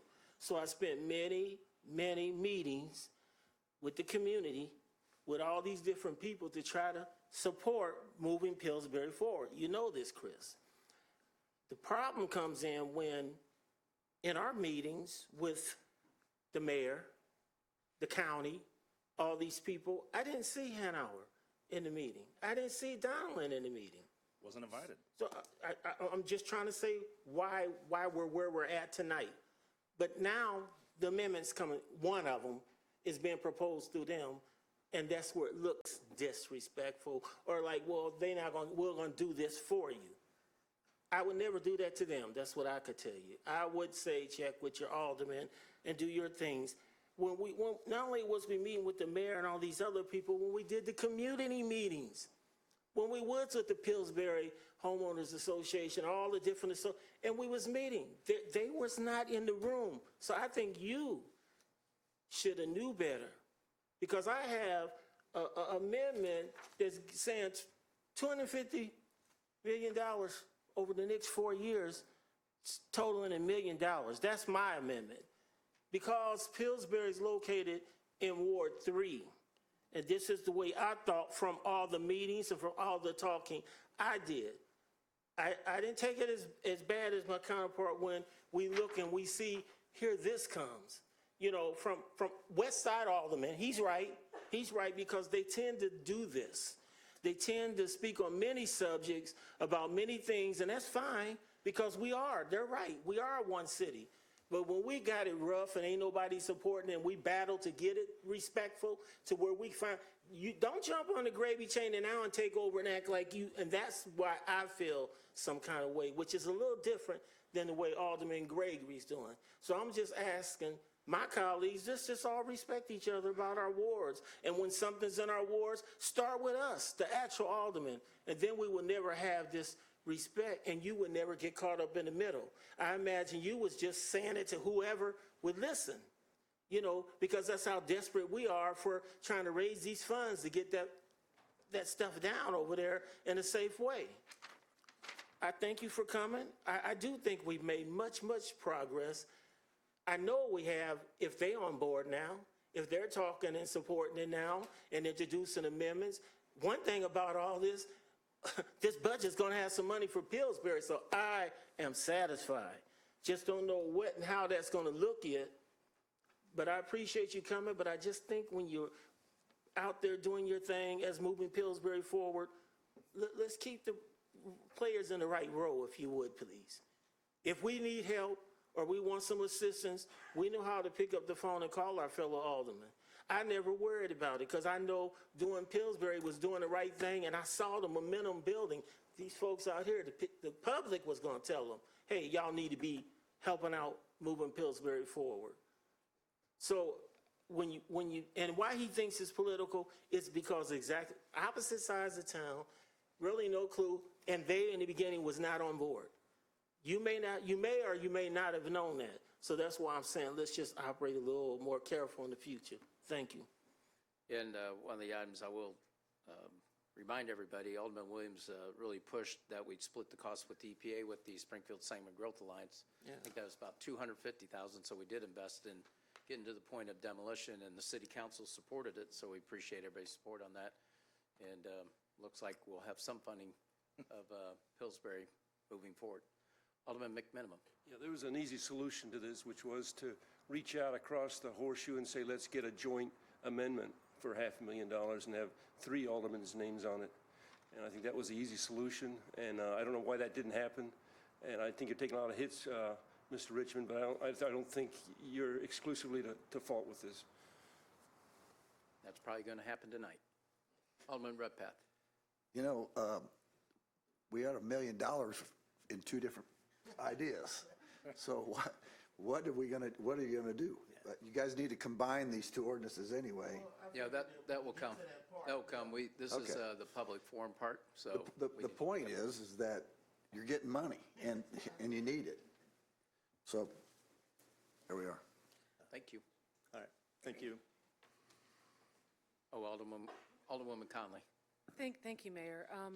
And I will say I hesitated to speak. Obviously, Mayor, you saw me on and off. For Alderman Williams, since I've been on council, which has been 4 years now, this has been an issue for me from the start.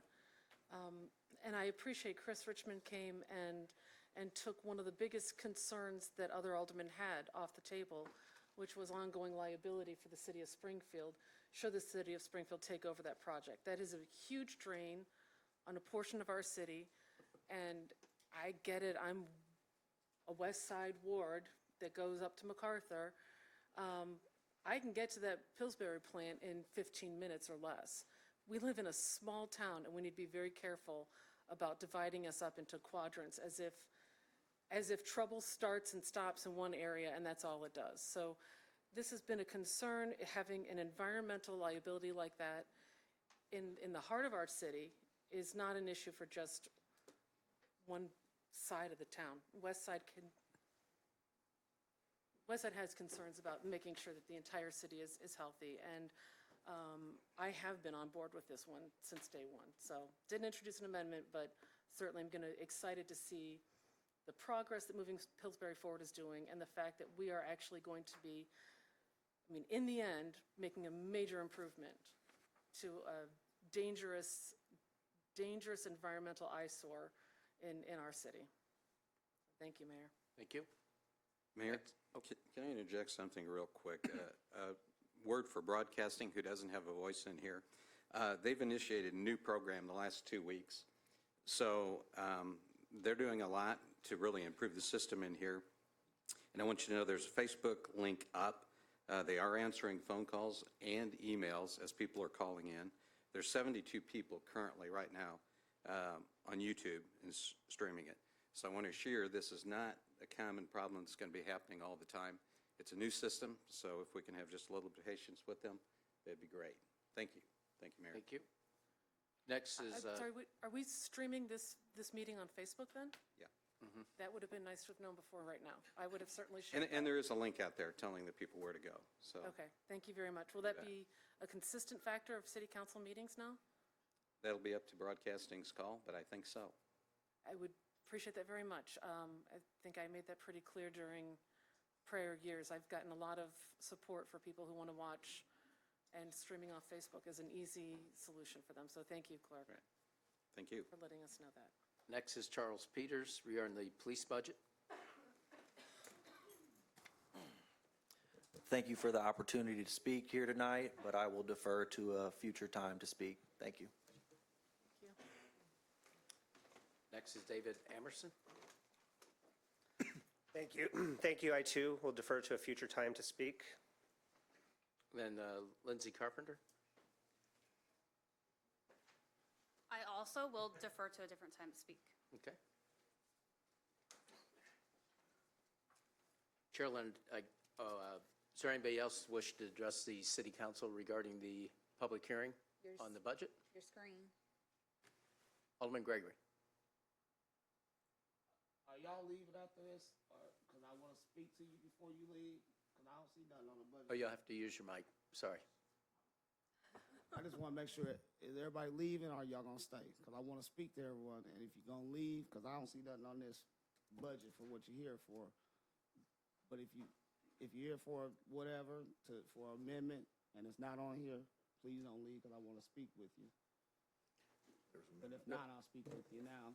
Okay, Chief Scarlett will be recognized. Thank you. About first of all, 72 hits sounds like we're viral right now on YouTube Live. So, well, I'll go ahead and speak, and it may not be to a specific amendment, but I'm going to speak because I care about people. Thank you.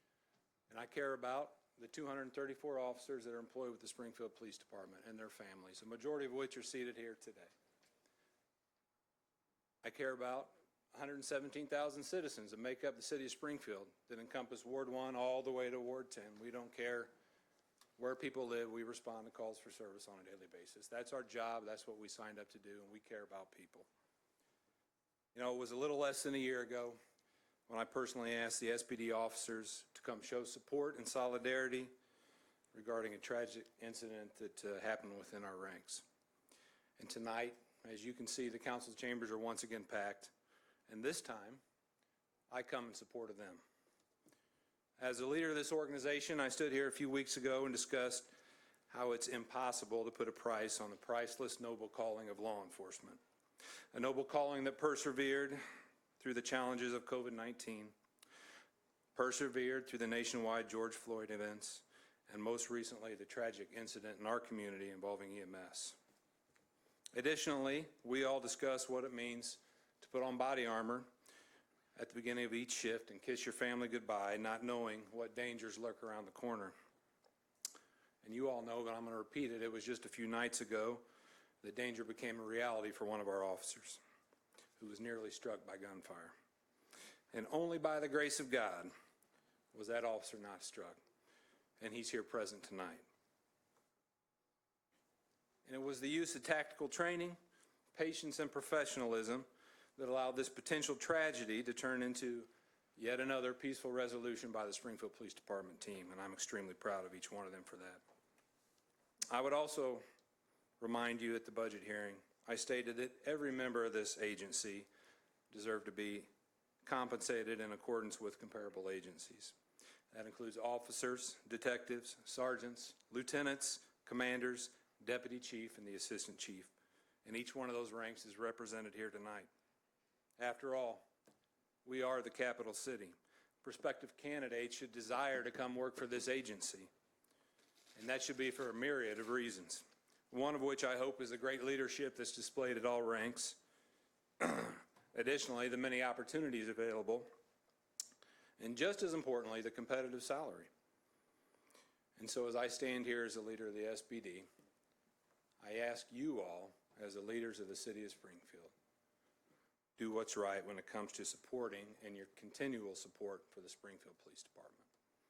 And I would certainly be willing to entertain any questions that you may have. Thank you, Chief. Yep, and that's why he's the chief. We appreciate your leadership. Thank you, Mayor. Appreciate it. So any questions or discussions for the chief? Anybody else like to come up and speak?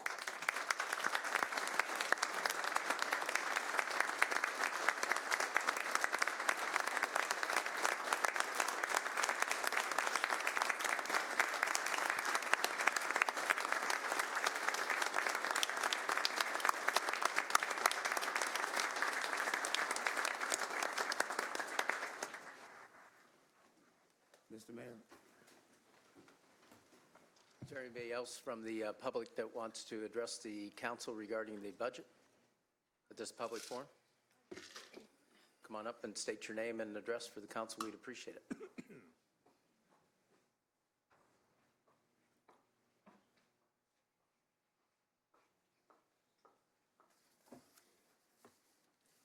Thank you, Alderman, and thank you, Mayor. I understand the frustration around this horseshoe. I have had the experience to have several officers out in my neighborhood helping with another man that's mentally ill and did a beautiful job. I know what it is to have a family member put on a vest and go out and say goodbye and not know if he's coming home or she's coming home. I had a nephew that was on the police force, and he was asked to go to Vietnam because he was one of the best snipers there was. I know what it's like to have an officer come to your door, very much. With this budget, I have seen a lot of people discuss about Pillsbury, about the neighborhoods and things like that. I respect each and every one of your opinions. And Roy, I appreciate you for working so hard for Pillsbury, where I played when I was a little girl. My mother and several people have worked there that sits in this audience for about 30 years. I used to run up and down that railroad, haul bags. But one thing that I like about the city council is that when it first began, when Frank McNeil and the rest of them were sitting around this horseshoe, I had the nicest time. I also signed the petition for it. I think that each and every one of you need to have respect, and everyone have respect on the circle when you talk. Mayor, you know how I feel about the city council, and you know how I feel about the people that work here. I'm telling you, if you don't do something or help these people to walk in your door when it's the time for them to walk in your door, not help them get what their budget requires or more, I feel sorry for all of you, because I know you'll want them one day. And that goes with the fire department. I've had them out my house, help my sister and me. I would not trade that service. And Mr. Redpath knows the same thing. He doesn't want to have less for nothing. And I think anybody that has respect for the service people and the first responders should think about it a little longer of how much you want to give. And it should be how much is your life worth and how much is theirs worth. And I bless each and every one of you. Thank you. Anybody else wish to address the council for the public forum? Alderman McMinimum. Since the chief brought it up, the incident at the corner of English and Lawrence, I was there within 5 minutes of when the situation occurred. I stood at the corner of Douglas and Lawrence for about 20 minutes, and I was totally impressed by the professionalism, the coordination, the perimeter defense, and everything about it. And I'm speaking of someone, who worked with military police units in the Army National Guard for almost 30 years, including at the Joint Readiness Training Fort down in Fort Polk, Louisiana. I'm totally impressed by our coordination between the sheriffs, SPD, and Leland Grove. It was outstanding. I didn't talk with any police that night. I just observed, and it was outstanding. And thanks for protecting the public. Any other discussion? Can I just Alderman finish? Gregory. Sorry. I just wanted to finish my statement, and I know everybody's like, oh my God, what is he going to say? But I respect every last police officer in this room. I have talked to several of you. I won't name them out, but they've called me because they know me. They have a good relationship with me, and I appreciated that, because that's the first time that I've talked to more than 5 police officers in the 4 years that I've been here. So it felt good to get that information, because guess what? We want to know too. We want to know what you're going through. I want to know if hey, we need more money. I want to know. I care. Now, the way we go about it, I may think is a little different, but I want everybody who works for our city to make good money. And that's coming from somebody that was broke. I want everybody to make their money. So I received this email from one of your fellow officers who know me. And while I'm upset at the letter, I just want to respond back to him, but I want you guys to hear it, because I know y'all don't feel that way. This is why I'm a little disturbed, because you tell me what type of emails you guys get in these type of situations. I even said no.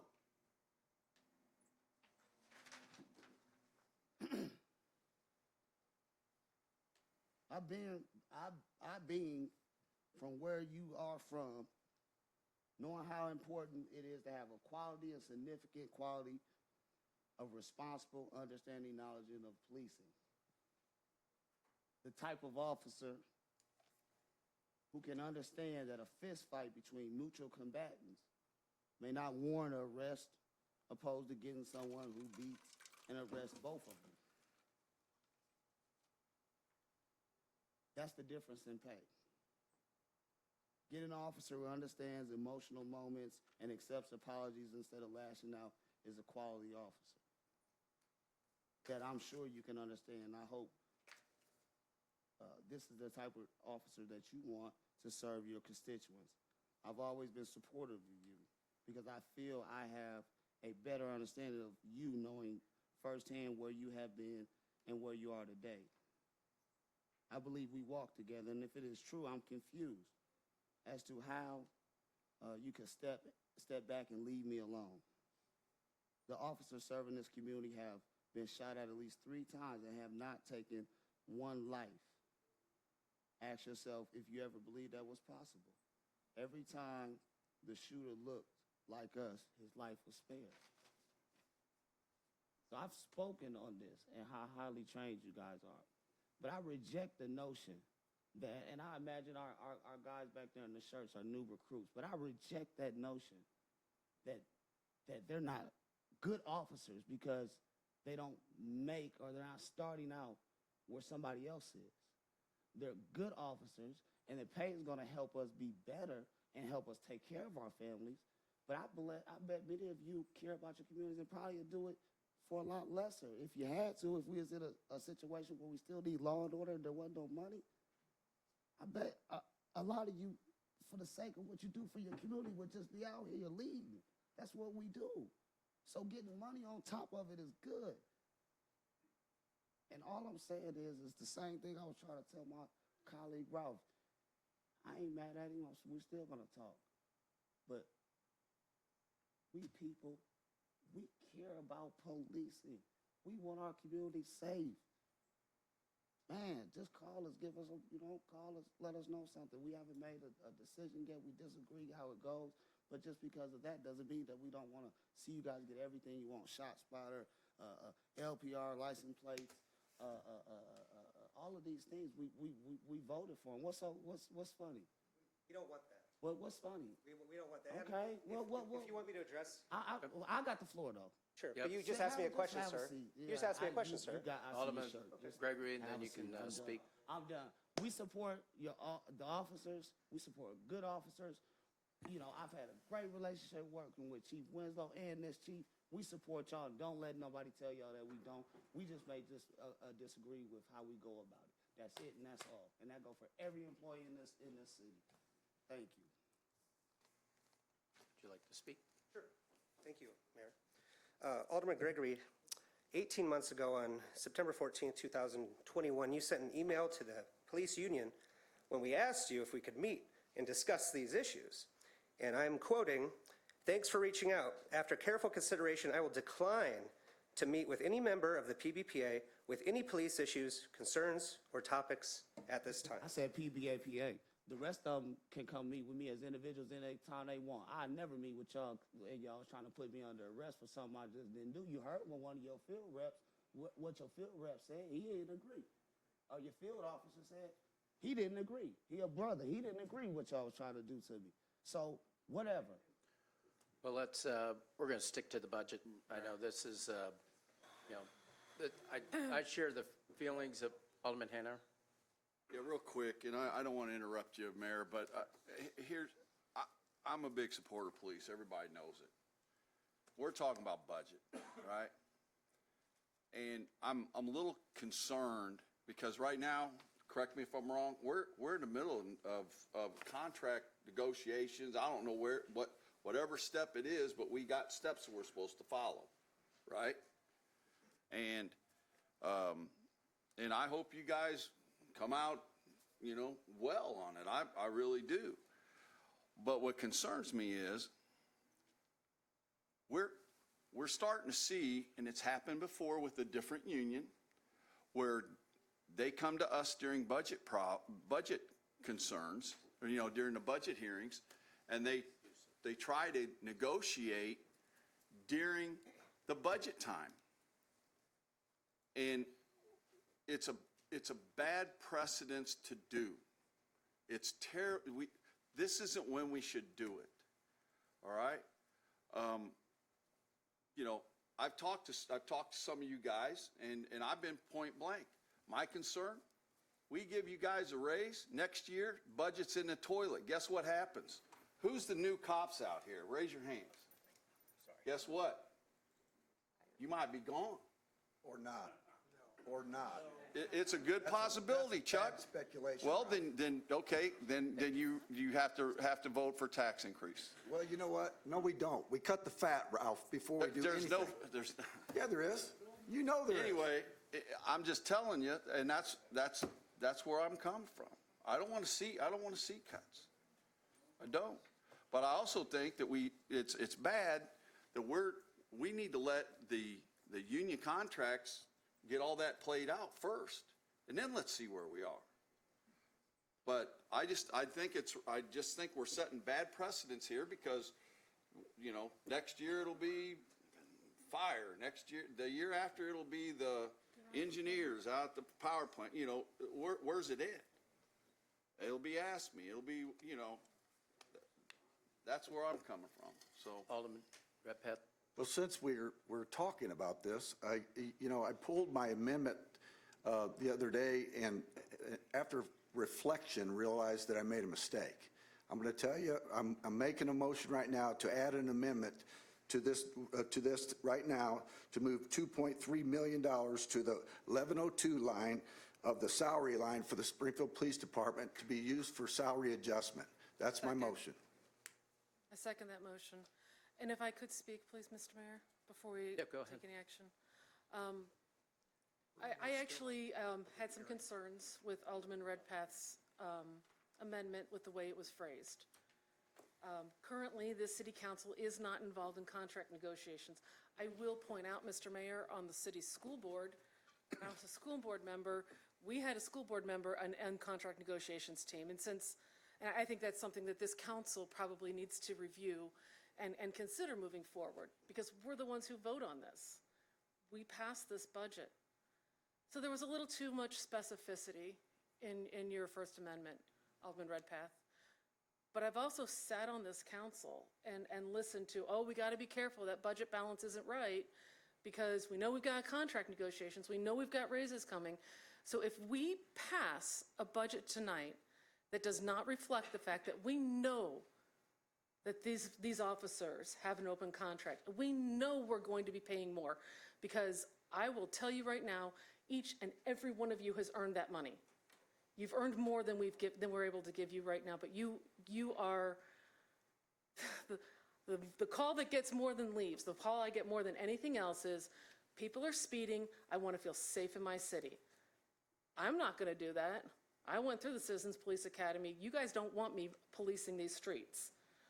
I promise you that. You do. You're the ones, and these new members who come in, you're the ones who are going to be stopping those red light runners. They're going to be stopping those small crimes that people kind of dismiss. That's where you come in, and that's what we need. I got a packet of information from your union talking about delays in response times, talking about domestic violence situations that go hours without a response. Mayor, I wasn't finished, by the way. I'm sorry, and Chuck, I jumped on it, but I had the second, so I'm going to keep going. You know me and a mic. And I'm just going to end. It is responsible for us as budgeters to include at least an amendment. We don't need to have specificity in how that amendment is allocated, but at least to include, we know that this budget will be impacted by your contract, and we need to include that money in there. So I'm very proud to second this amendment, Alderman Redpath. Yeah, the amendments will be handled later.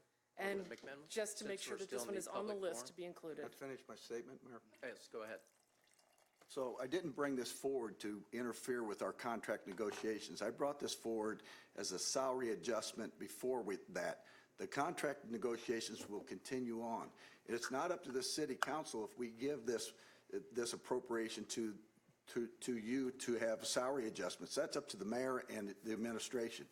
It's important what Alderman Connolly are saying is that we're putting the money in there, so it's there, so we know that we have the money in place to do this. We still want the contract negotiations to go on because they have to.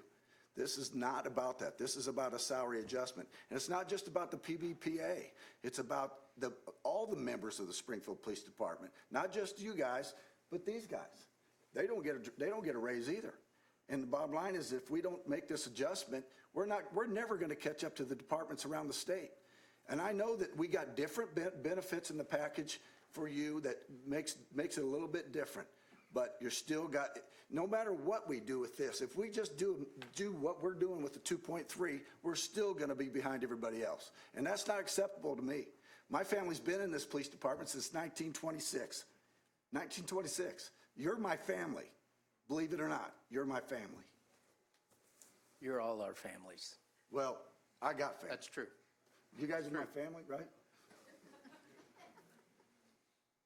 Alderman Do I have to McMiniman. be Red Pass family? Is that what you're saying, Mayor? I decline. No. And Mumo. Alderman McMiniman. You're a strong turnout here tonight. You're very influential, you're strong, and believe you're influential on what people are saying here tonight. But what has to be said is also that we need to follow procedures. And if we're in negotiations right now, that has to go forward through mediation and possibly binding arbitration. But here's the important thing. Here's the very important thing. This council, when that binding arbitration decision gets back to the council, we can say yes or no. So you're going to have a very strong bite at the apple down the road where we can say, no, we don't agree with the binding arbitration. Now, that's point number one. And point number two, people are saying, well, we got to put the money in the budget right now, otherwise it won't be there. Don't believe that type of line of argument either. Why? Because just 2 weeks ago, you know what we did? We gave a supplemental appropriation to fire of $2-point-something million. So this council will cover whatever comes out of that collective bargaining agreement. We will do that. But don't try to Alderman shouldn't try to strong-arm this situation by saying, oh, we got to put the money in now to try to influence the process. We've never done that before. We can't start doing it now. And that collective bargaining is extraordinarily complex. I saw some of the PBBA proposal, the city proposal. It is so complex. I just saw it for the first time yesterday. Normally, we don't see it till the very end. The people that know the stuff inside and out, they need to sit down at the table and work it out. Not here tonight. That's the wrong way to go. So I want to talk loud because you a lot of people here. I want to make sure that you know how strong I feel about this. And it's for the betterment of everybody. Everybody, the whole city, the taxpayers, those in the blue, everybody. I got to be at the seat at the table through our representatives. Thank you. Alderman Williams. Yeah, my question is more. Your mic's not on. Corporate counsel. So my question deals with the appropriateness. Everybody wants the police to have a raise. Well, when is the appropriate time if there's negotiations going on, and how does that impact their negotiate? Is it even legal? I'm just trying to get an answer on what we're doing here. I'm a little confused on if you got an amendment, if you don't got an amendment, and then what does the amendment do to the process? I'm of the thinking when it comes to raises, that's not our job up here as the city council. That's governance. We're governance. We govern and we do legislative type matters, but they have chief and his administrative staff that see you guys every day, who know what you do and know if you show up for work or not. That's who should be saying how much you get and if you deserve a raise or not this council. So that's the difference in me and some of my colleagues up here. We did it last year. We shouldn't be in the business of reaching down into the administration and picking and choosing who we're going to give a raise to. Because next, I got public works, I got the fire, I got this, I got that. I don't know what we're doing here at Corporate Council, and I'm just asking for a ruling on it. Are we even appropriate tonight to do anything with salaries? Because I think we're governance, and policy. We don't deal with day-to-day operations where they have directors and police chiefs and different people who are paid to decide who's getting a raise and who ain't. Thank you. Corporation Counsel. Just very briefly, the state law sets out the process. You know, there's mandatory processes that we have to follow with mediation and with arbitration and so on. That being said, the city council ultimately sets budget authority. And the city council cannot set salaries. That's not the proper process here. That being said, again, I think Alderman Connolly started to talk a little bit about the phrasing of the motion and so on. But the city council sets the spending authority or budget authority for each department. So that becomes a policy decision with respect to what the council believes is appropriate for each department. The process, the one thing I would say is that you need to have some caution that has been echoed tonight, because to the extent that there's inadvertent, I'll use that word, inadvertent interruption or dealing through that process of what would be called a normal contract negotiation or process, as is set out by the statute, that's Illinois law, then I think you need to exercise some caution in how you do it, because what you'll end up with is other groups coming and asking for the same thing. So that's where the cautionary part of it is, but it is ultimately up to the city council to determine funding for each organization. Thank you. Alderman Donlin. Yeah, thank you, Mayor. And I'm going to get the easy stuff out of the way. Chief, you did a wonderful job expressing, I think, the feeling of everyone in the room. Men and women of the department, thank you for all you do. It has been an extremely, extremely difficult time the last few years in doing what you do for multiple reasons. And the fact that the numbers of recruits that we get, the numbers used to be hundreds that applied for the test. It's not that way anymore. It's alarming. And we've discussed those things in this room. We've discussed how important it is to increase the salaries, increase the incentives, increase any outside-the-box ideas so that we can keep our officers here. We don't want to see our officers leaving after 3 years or even leaving early, so to speak.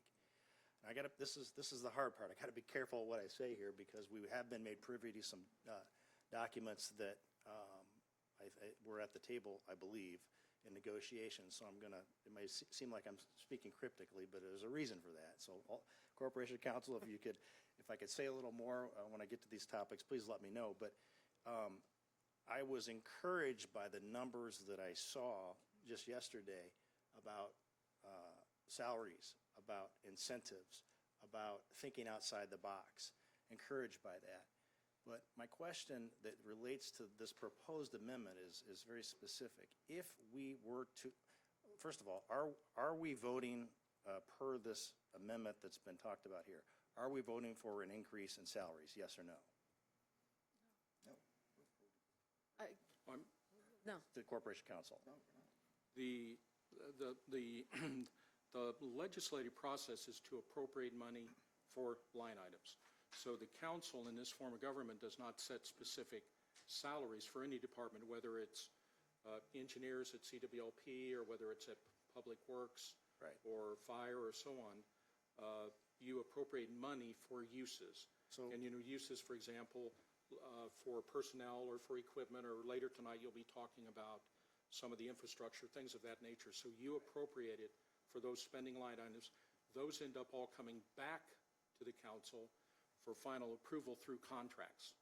Right. So if we were to vote for the proposed amendment, or if, quite frankly, if there was an amendment to change it in any way, shape, or form, the collective bargaining process still has to play out, correct? Correct. That would be the ordinary process following the state law, yes. Okay. So, gosh, I wish we could get into some of the details that we heard, because I'd love to hear the reaction.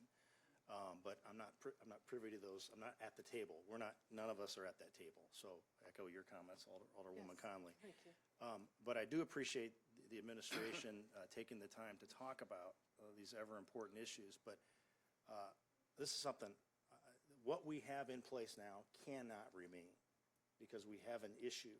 Chief's already done some things that I was unaware of regarding some incentives that have been implemented already. Kudos to the department. Kudos to the administration for thinking of those things. We have to continue to do those things. We have to continue to make this an attractive place to be. And I have to mention those things because there's still a lot of work to be done. I know I'm stating the obvious, but just whether we vote for or against this, whether it passes or not, it doesn't mean that there is a raise. It doesn't mean there isn't, because there's a process that has to play out. I think that's extremely clear. So thank you. Alderwoman Conley. Thank you, Mayor. And I appreciate my colleagues' comments. I want to be clear, Alderman Redpath and I had a conversation about this. This council has very simple duties, really. Setting a budget is one of those prime duties.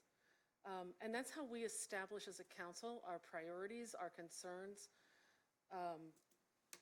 We don't have a seat at the negotiation table, as much as I do really think, and I apologize for not getting to this point earlier, I mean, in my time on council, I think that we should. I think that is something that we should need to investigate. And Mr. Zirkle, I'm sure we'll have a conversation about that later, but not tonight.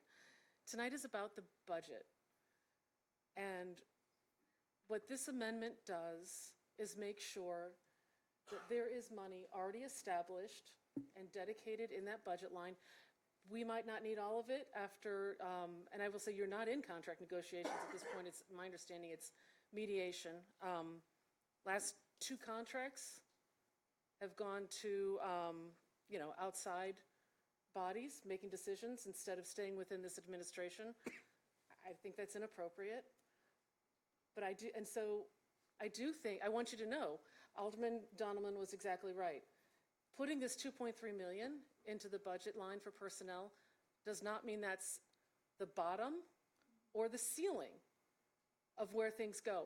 What it does is a little honesty in how we budget for the city. It provides a little clarity on what our actual fund balance is, and that's important for us because we have to make other decisions with that fund balance. And so for us to be clear about where we are, not have this, oops, oh, now we've just, the contract's been decided and we have to do a catch-up amendment at the end of the process, I think it's important for us to be upfront and clear. This is a number that is not unreasonable to be in the budget for personnel costs for our police department. That's why I'm proud to second this amendment. I will gladly vote for it.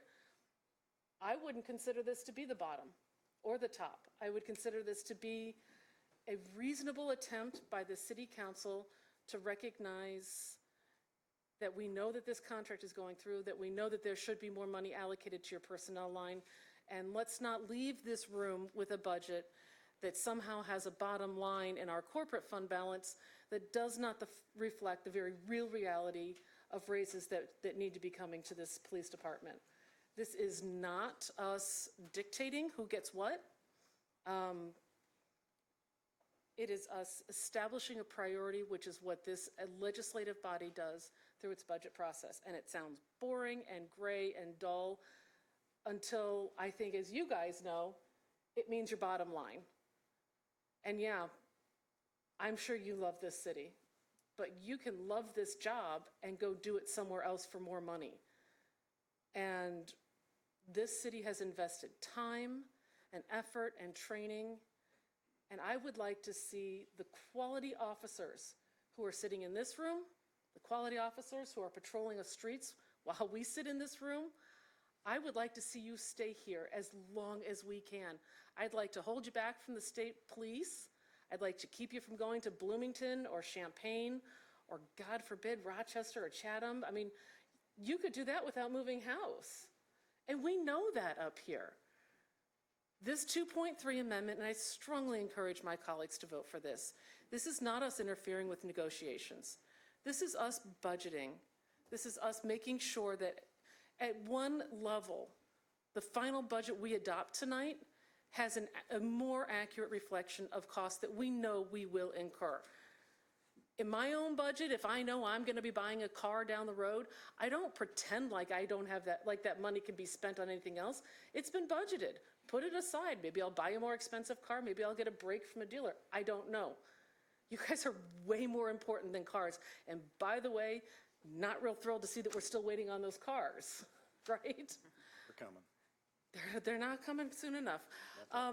This is a budgetary step. And I urge you to vote for this because we know, we've done this before. 6 months later, 4 months later, we're making amendments to an existing corporate fund that looks different than what it actually is. We should be honest and open with our constituents.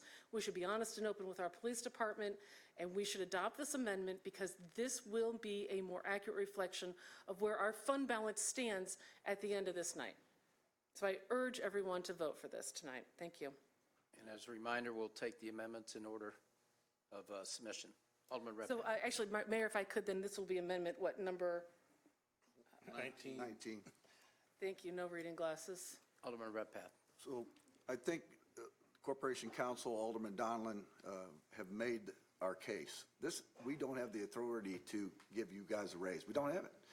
All this amendment does is move money into that line item so the mayor can make a decision on what he wants to do with that money, okay? And here's the thing. This is the tip of the iceberg.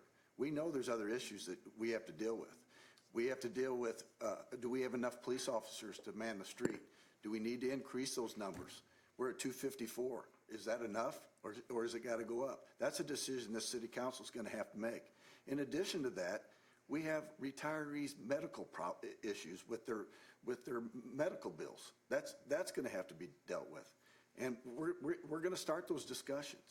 The Corporation Council sent me a note today, and we are going to start looking at those issues because you are important to us, to everyone up here, no matter how you hear of, we disagree on stuff. You've seen it. It's part of the job. But we all have one thing in common, that we do support our police, our fire, just like everybody else. And we are going to do whatever we can to keep you, because you are the best of the best. And we can't lose you after 3 years. We can't lose you. When you get to 20 years, you have to move on because you can't afford to take the medical, the retirees' medical. We get that. So those are issues that we're going to talk about. But this is just a start. I encourage everybody to vote for this. It does not have anything to do with contract negotiations other than moving money. That's all this is. Alderman Hanauer. Yeah, I guess that's the question. Well, Julie, you can, somebody, sorry. So I wanted to ask the question. Currently in the budget, we do not have any money. We have no money in the budget for salary or for the contract negotiations. And is that the same as it is for all the unions? We wait until later is my question. Yes, that is the normal approach, is to wait until the negotiations are complete and we brought a proposal to the council for approval. There is no budget, there is no money in this proposed budget for settlement of the contract. That is correct. So, so I just learned something new, and I've been on this council for 8 years, and I thought I knew the budget pretty stinking good, but boy, this is crazy. I guess my concern with that is. Well, hold on a minute. I think we hold back Yes, a certain percentage every year. that's more accurate. Is that? Isn't that correct, Director?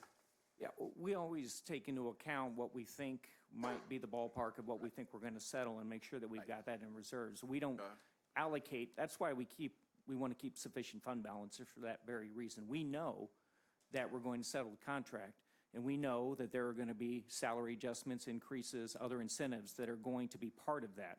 So we know that everyone in this room and their colleagues are going to get raises, and we make sure that we reserve enough money for that particular purpose. So I guess that's my next question. So with this budget, the number we got was it's going to end with a 16-point-something fund balance.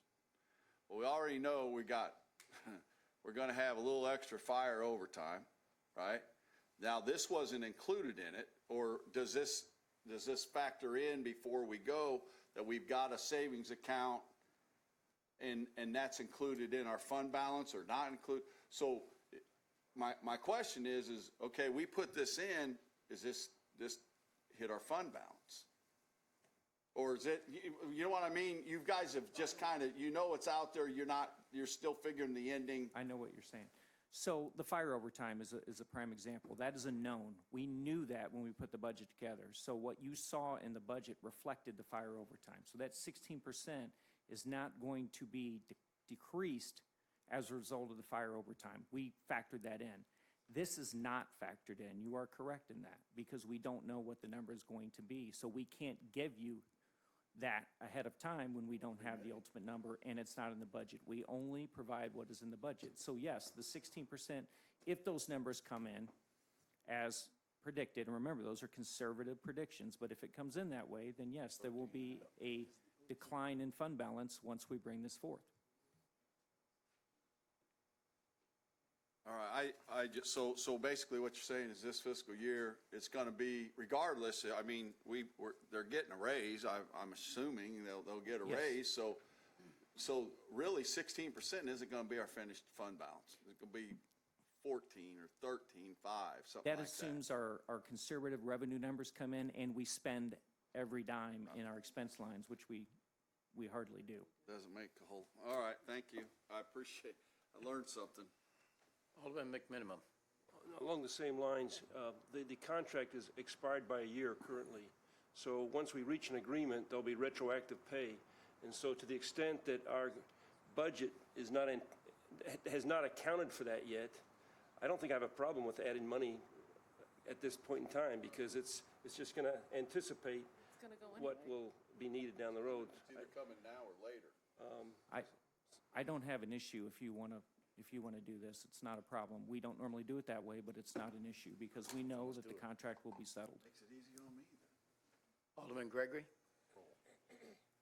So for our other employees' sake, so is there any appetite on this council to allocate them 2.3% to, per se, everyone who makes $50,000 or less?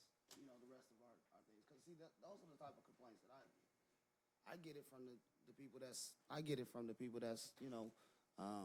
working the cashier spots and doing some of the work that and they haven't had work, that some of them that don't have unions, you know what I'm saying, and they see all this. So how can, and Alderman McMiniman, I would ask you to help me. How do we put something in for our other employees, especially those making $50,000 and less, at the city? How can we help them out and do we allocate them $2.3 million and let the mayor do what he needs to do?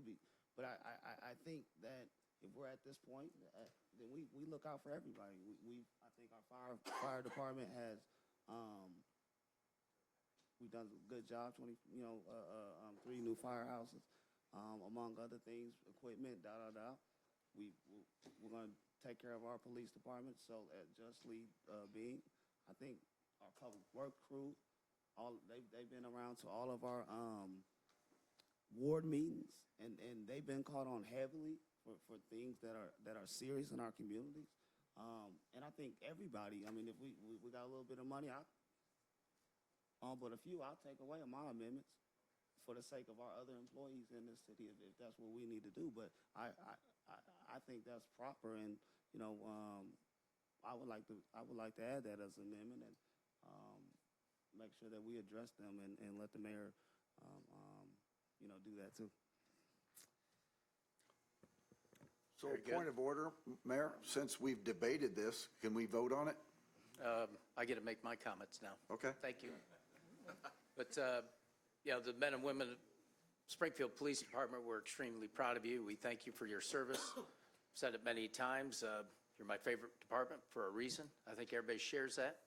As the chief so eloquently put it, you go into dangerous situations that you don't know of. And so, we can't thank you enough for that. And there's no price that you can put on that. No price at all.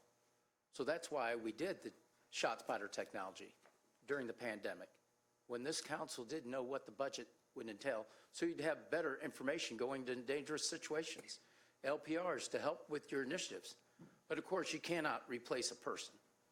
There's no way to replace a person. So that's what we're striving for. Today, I had the discussion with the chief on many different factors. And, for clarity, I should say, the chief and I don't have a seat at the table when negotiations are going on. So we're not part of that. And so there's a reason for that, because we want to get the best solution for everybody, and how do we get to that point? And so one of the things, of course, is the front line. Whoever we recruit, we want to keep them, so we should be top of the line and move that direction, because, $1,000 or $5,000, really? You know what it costs to bring somebody in and keep them? We need to keep all our employees.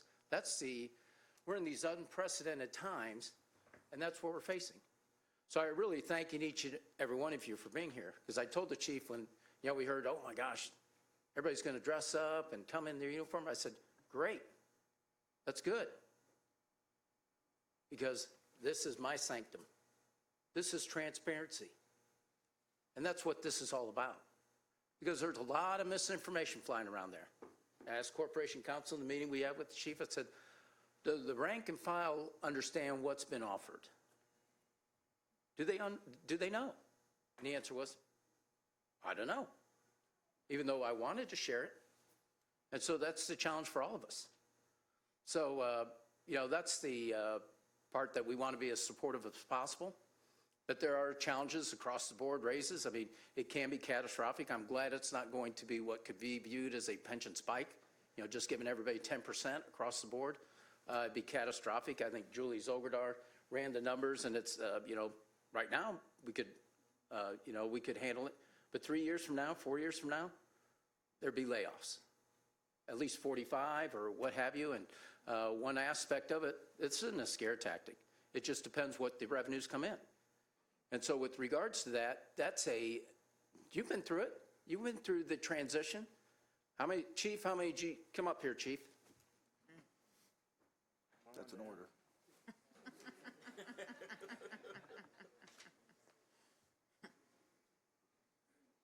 How many officers do we used to have? I was 280 plus back in the day. 280 plus. And how many do we have budgeted now? We have budgeted 254. 254. I asked him, I said, I thought it was 249. He said, yes, we added some positions and moved that direction. But at one time we had 284, so you can't say this doesn't impact things. It does, because we don't know what tomorrow brings. And so that's the point the council members are trying to figure out what direction to go. And so, I can go on, and I'm not going to, beat up anything or anything of that nature. But I will tell you what I'm comfortable with. And that's if, with no amendments as far as a bonus, things of that nature. I think the union had a certain number in mind, and what I would say is 4% for 3 years, each year 4%, and then residency that mirrors the fire department. But that would have to, you have the mediation that goes on, and, that plays out its process. But that's just for you to chew on as far as that goes and move forward, because we want to be as supportive as possible. And so we'll see, how things move on with the budget. But it's important that you realize that you are supported by the council, because what happened during the pandemic, there's talks about unfunding, defund the police. Remember that with Minnesota and all that? Someone brought it up here. We said, we're going to fund the police. We're not going to defund the police. That's right. And that's what we're trying to figure out, how to do that and move forward in that manner. So I think that covers about everything I wanted to, but that's how we all feel. I think we want to do what we possibly can and move forward in that direction. So Alderman Hanauer? Yeah, Mayor, I'd like to make a request that we bring this to the top. If we could address this now and then maybe take a 5-minute break, and that way these fine folks can go home and we can maybe cool this chamber off a little bit. A lot of people out here. Close the public hearing. we're still in the Okay. public hearing. Okay, but then There's a bring that motion to to the close the front. public hearing? I think the motion is to move this amendment to the front of the list. Motion to Motion to close the hearing. Does anybody else wish to make comments from the public before we close it? Motion to So close. motion to close the public hearing? Second. Been moved and second. All in favor, say aye. Aye. Opposed, say nay. Where public forum is closed, or public hearing is closed. And now we'll entertain a motion to adjourn the public hearing and reconvene the regular city council meeting. So moved. Second. Been moved and second. Any discussion? All in favor, say aye. Aye. Opposed, say nay. Motion carries. Should we continue, or someone need a break? Let's, I'm saying, let's go ahead and finish this, and then Yep. we can take a break while everybody's, it's going to be too noisy, if that's okay with the council. I mean, we can bring the amendment forward right now. Okay, I make a motion, we bring Amendment 19 forward. Second. Been moved and second. Any discussion? Mayor, point of clarification. Yep. What's the source? I assume the source is Fund 001. I just wanted to make sure. yes. Yes. Right. Correct. Thank you. Alderman McMinimum. Alderman Redpath, do we make this a joint amendment so that we all join in as sponsors? Sure. Yeah. That'd That'd be- be- Look, there's no doubt that we all support the police. There's no doubt about that. We just got different ways of going around the barn. So yes, anybody who wants to get on the amendment can get on the amendment. Count me in. Co-sponsors. I would like to be one. Same here. Same. Very good. Mayor, is this the time that they would like to speak? Yeah, if you'd like to speak. Because I know you guys asked that, okay. They don't want to speak. Probably done now. Okay. Very good. Any other discussion? What's the amount of the amendment? 2.3. $2.3 million. 2.3. Any other discussion? All in favor of the amendment, say aye. Aye. Opposed, say nay. Motion carries. Mayor, before you take a break, would it be appropriate now, when the ladies and gentlemen for the police force are here, to take a moment of silence for Ward 5 Alderman Bob Vos, yeah. an icon that. in Springfield that we lost? Thank you, Frank.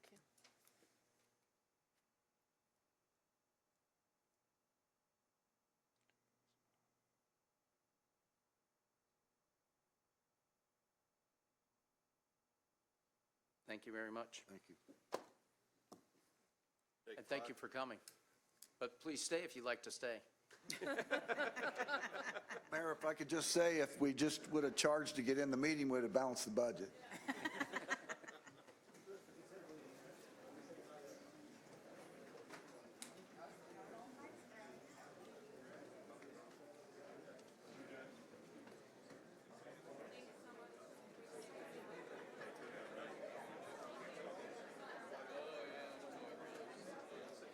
I'm just so used to doing this.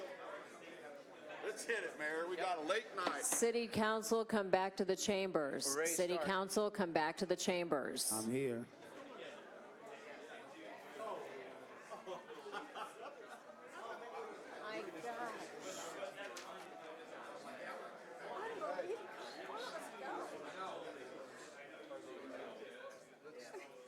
Get this party started. Okay, let's, ready? Everybody ready? We got 1, 2, 3, 4, 5. Yes. We're ready. Need a motion, Mayor? Oh, the first 10?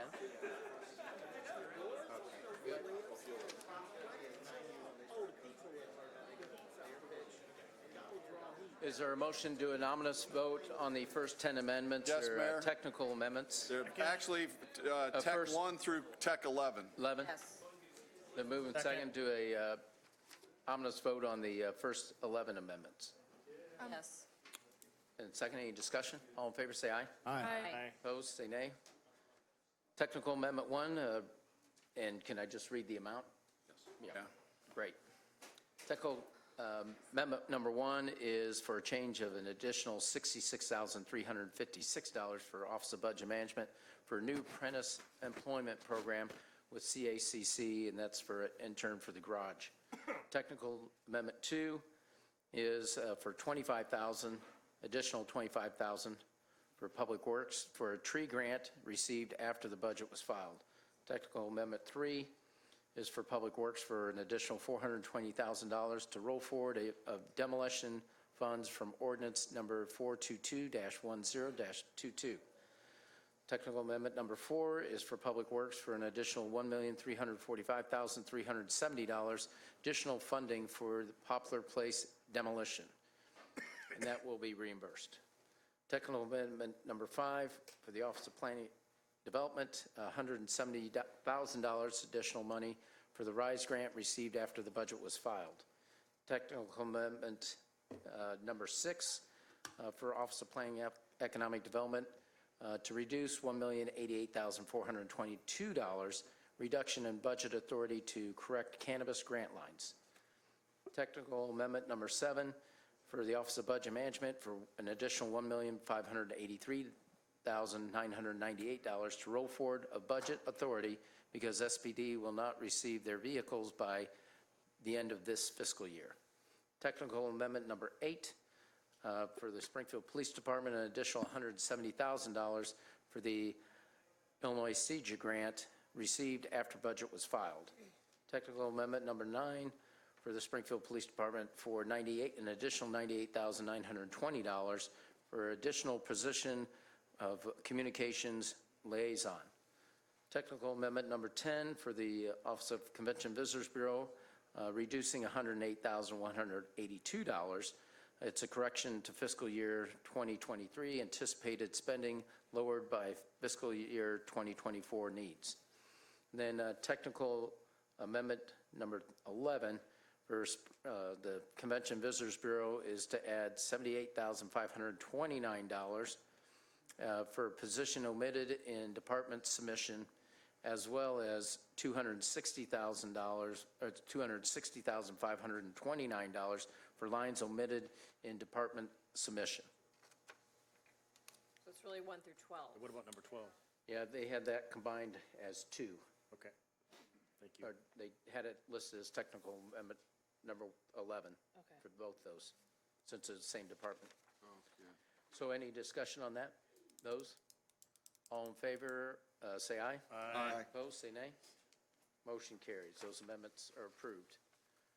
Next, amendment number 1 from the clerk's office for an additional $76,743 for a position omitted in the department submission. And is there a motion? Motion to approve. Second. Been moved and second. Any discussion? Alderwoman Conley? I just need to know, is this someone who's already working, or is this a vacant position that's being funded? This was a position that got omitted accidentally. It was there as a vacant position. Okay, thank you. And they thought it was to be taken away. Thank you. Any other discussion? All in favor, say aye. Aye. Opposed, say nay. Motion carries. Number 2, submitted by Alderman Redpath for the Office of Budget Management for $1 million for lake sewer work. Move for passage. Second. Been moved and second for passage. Any discussion? All in favor, say aye. Aye. Opposed, say nay. Motion carries. Number 3 is by Alderwoman Purchase for the Office of Planning and Economic Development for $50,000 to increase to DSI to fund a position for, I think it's for activating spaces. Yep. Very good.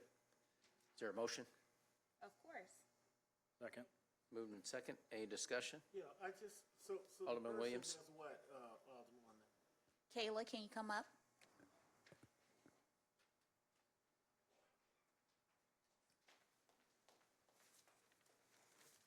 So I'm trying to see how Ward 3 benefits, so, to be honest.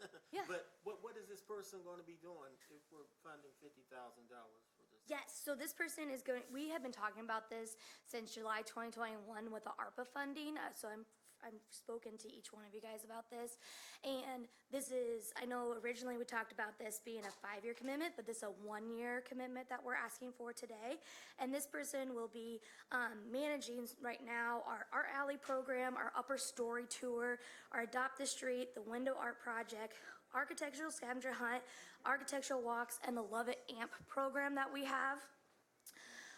They also would co-manage the Old Capitol Holiday Walks program, and they also will be working on our artification program, which some of you guys might not be aware what artification means for us, 'cause it's a made-up DSI term, but that's new murals, upkeeping of current murals, FIDO project, and we have a very large influx of graffiti throughout downtown, partly because some of our buildings have been, from the garage coming down, we've noticed some of that graffiti seeping into some of our murals that are already up.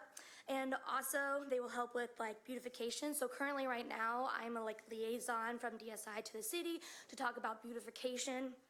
And also, they would host a DSI committee that would talk about ideas for beautification throughout downtown.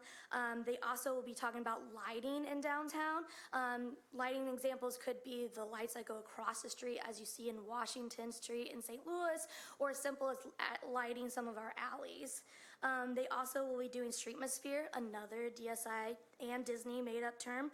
So trying to get a sound system throughout downtown and creating atmosphere on our streets. They also will be being that person, a lot of people contact Downtown Springfield Inc. about how do we throw events in downtown, or how do we activate some of the unutilized spaces in downtown. And so that person would be fielding those calls or recruiting people into those areas. So those areas that we've identified are the Bicentennial Plaza, the Y Block, Old State Capitol Plaza, and even maybe some of those, like for example, our alley, we turn into a art gallery sometimes, so activating some of those unutilized spaces in our downtown. Does that help you? Thank you. Alderman Redpath? So is this a contract employee, so it's not a full-time employee? Right now, we're gonna list it as a contract person. That person will work, we work 37.5 hours per week, so they will be working that amount of hours per week at DSI, and we hope to have this as a permanent role at DSI. Thank you. Alderwoman DeCenzo. Thank you. Is this in addition to any monies that you've already received from the city? Yes, so currently we get $50,000 from the OPED budget, and this would be in addition to. And was this supposed to be in the OPED budget? Because that's what that email looks like. So that is where I didn't know where it should go into, and so that's why I deferred to Alderman Purchase. Thank you. Any other, Alderman McMenamin. Yeah, so you said you made a key comment earlier on. You said this is a one-time request, but you hope to continue to keep the person on board? So something that we're trying to look into at DSI is funding opportunities and how to how to grow DSI. So that we have a committee that is flushing through some of those funding options for us. Thank you. Any other discussion?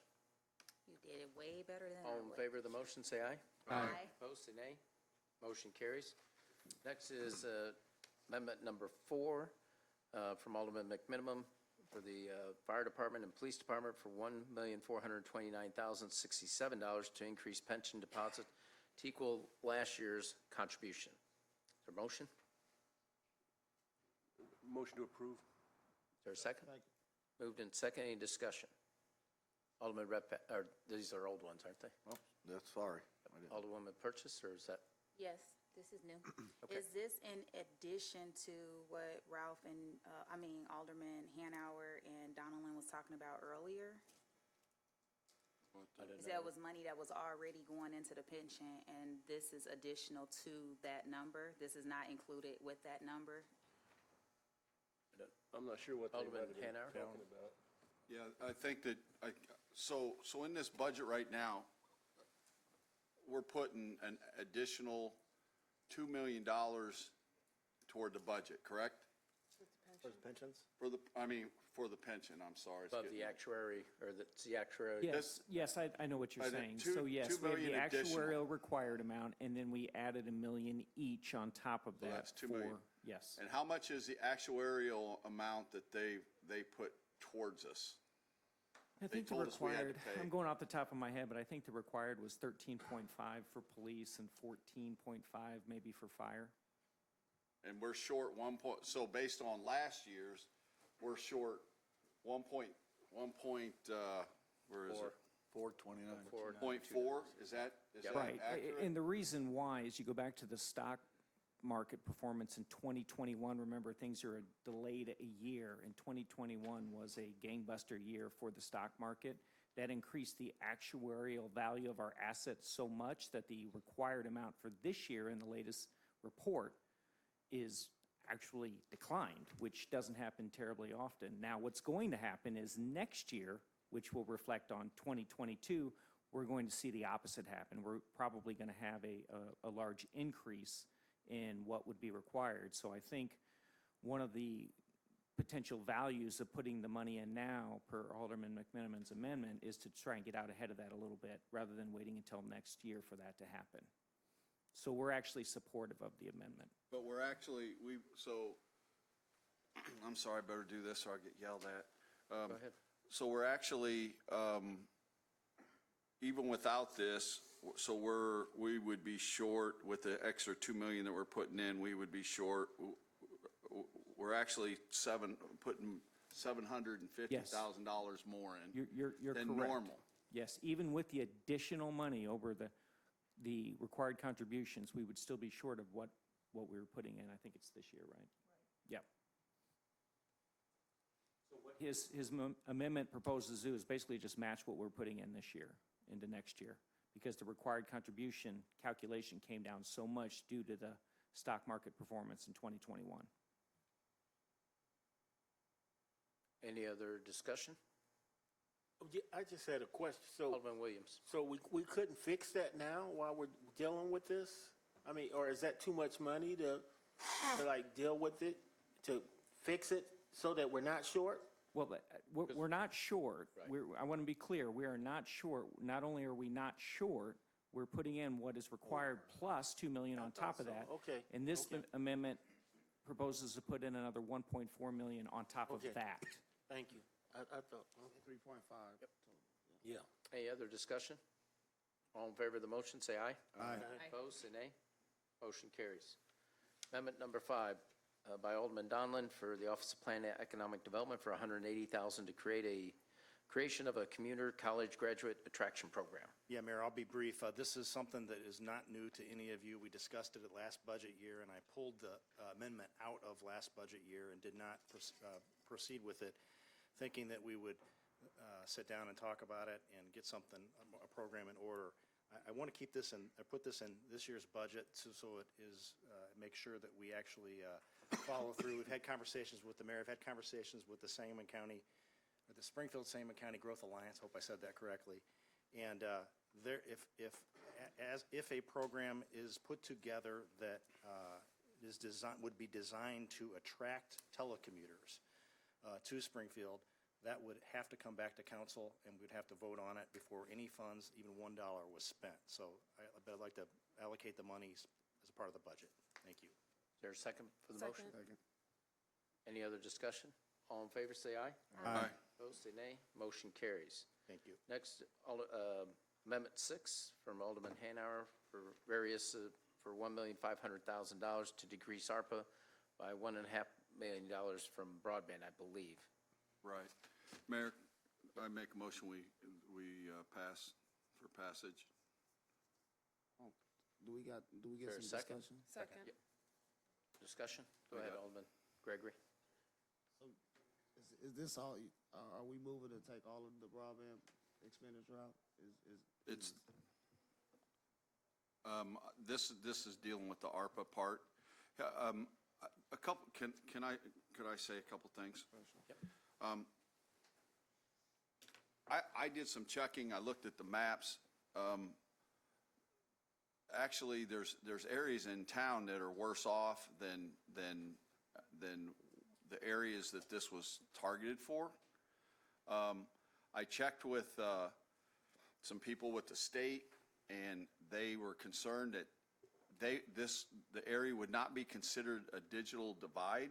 Now, I realize there might be pockets, but overall, because there's two companies that can provide internet service out in, well, pretty much in that area.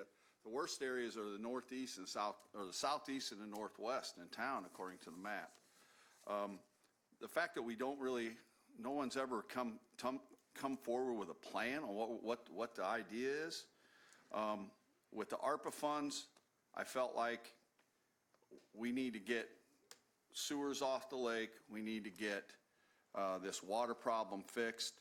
And that's when I moved it to Pillsbury, because quite honestly, and I didn't want to take it all from the east side to go other places. That's why I wanted to leave this in for Pillsbury. That was my idea completely. And I want to take this time. I apologize if I didn't, that I didn't get in contact with you, and I'm sorry if you felt disrespected. I'll tell you that right now. That was not my intent at all.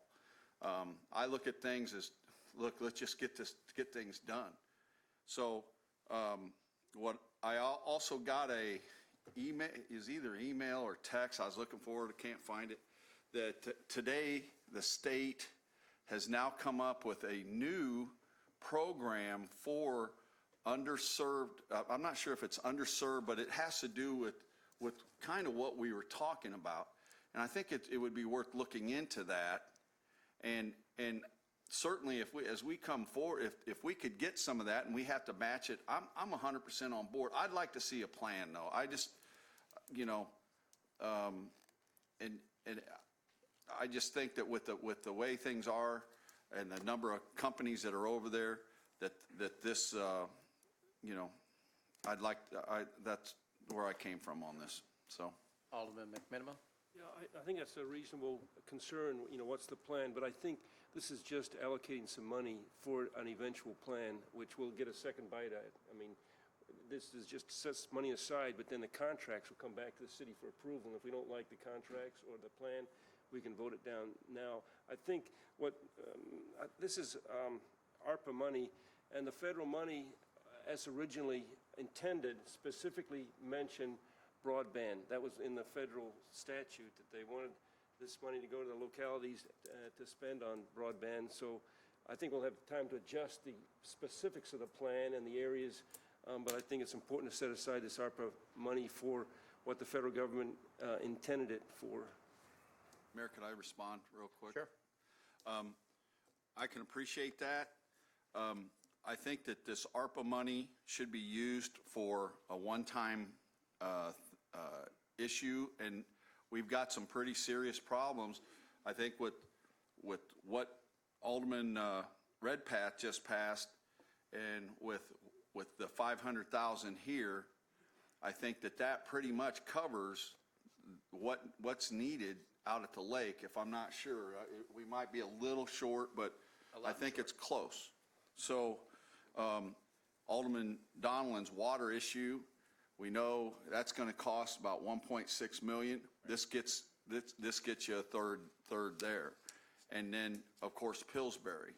So I'm not. Look, I was in IT and dealt with broadband and internet and everything for 30 years, and so I'm not against it, but I think that at this stage, the ARPA money, we need to go where we can fix some things and then move forward. So, Alderman Gregory?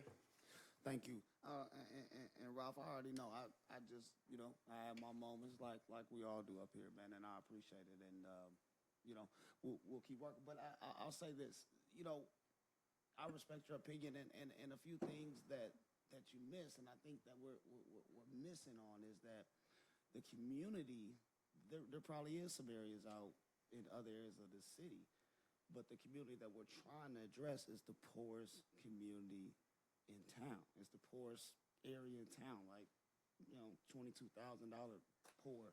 They have, Sangamon County Growth Alliance did write a letter in support of this.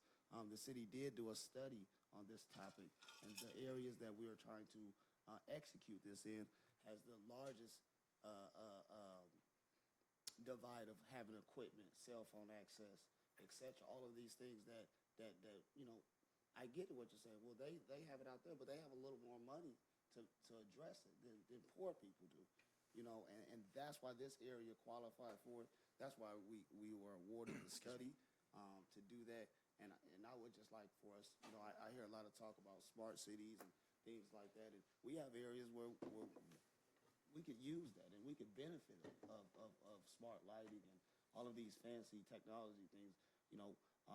We want to be set up when the technology moves forward in this city as well, just like any other part of town.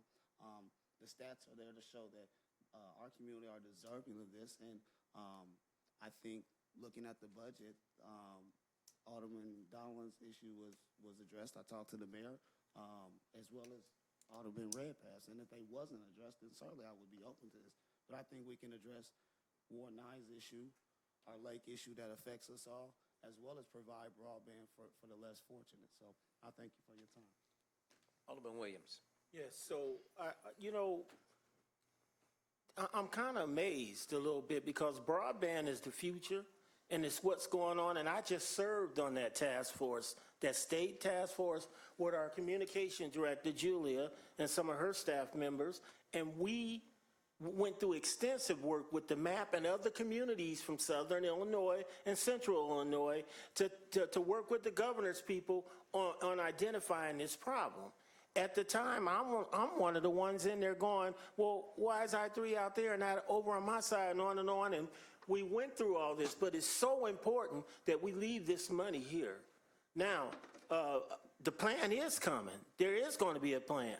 And we will have time to, judge the plan when the plan comes. But we've done a lot of work through the task force with other community lead members and organizations within our city to help identify. We didn't write the map. The map came from the professionals from the state of Illinois who said, these are your areas, these are your weak areas. We took those areas and we gave our feedback, our zip codes and other things. But the zip code for 02 and 03 were already identified by census tract. So what I'm saying to you, Alderman, sometimes when you speak, because it's not necessarily needed where you live or you've already got enough of it, It has nothing to do with. well, that's how it comes off because of where you located and where I'm located. You're actually saying, let's eliminate this. And as we go down the list, I'm trying to give everybody what they're requesting because I feel aldermen who submit amendments believe in that the need is there.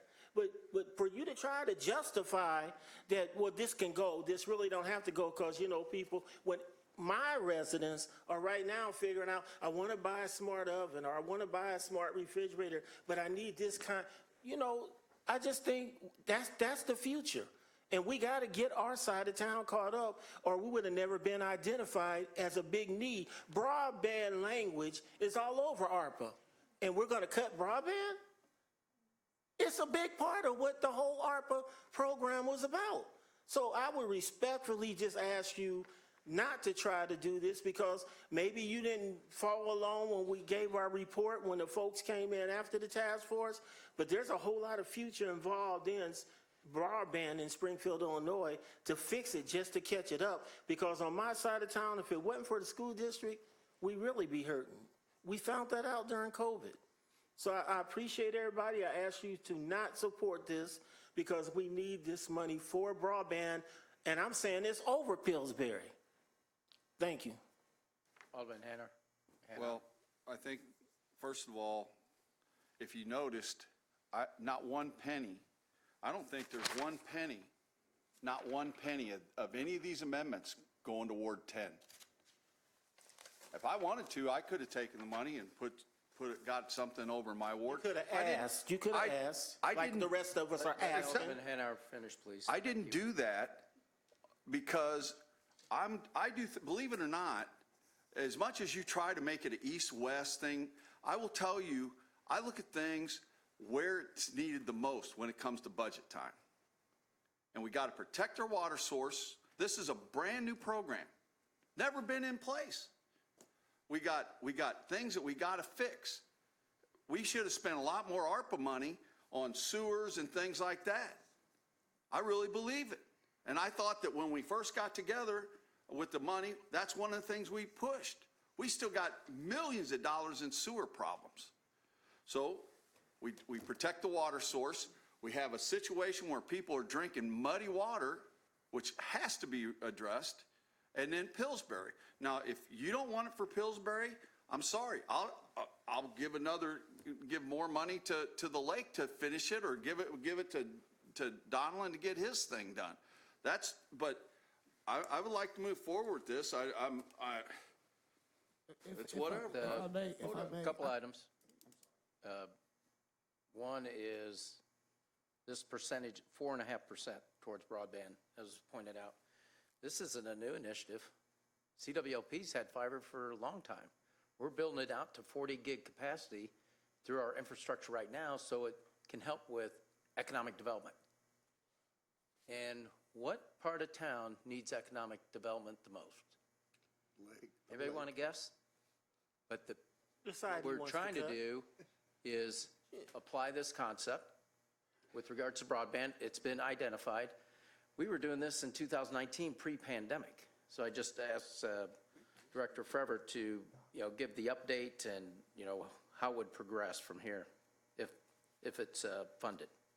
There's a couple different components. So to clarify with the state of Illinois, what they came out with, the city of Springfield actually has submitted for the same grant that the state of Illinois applied for the federal government.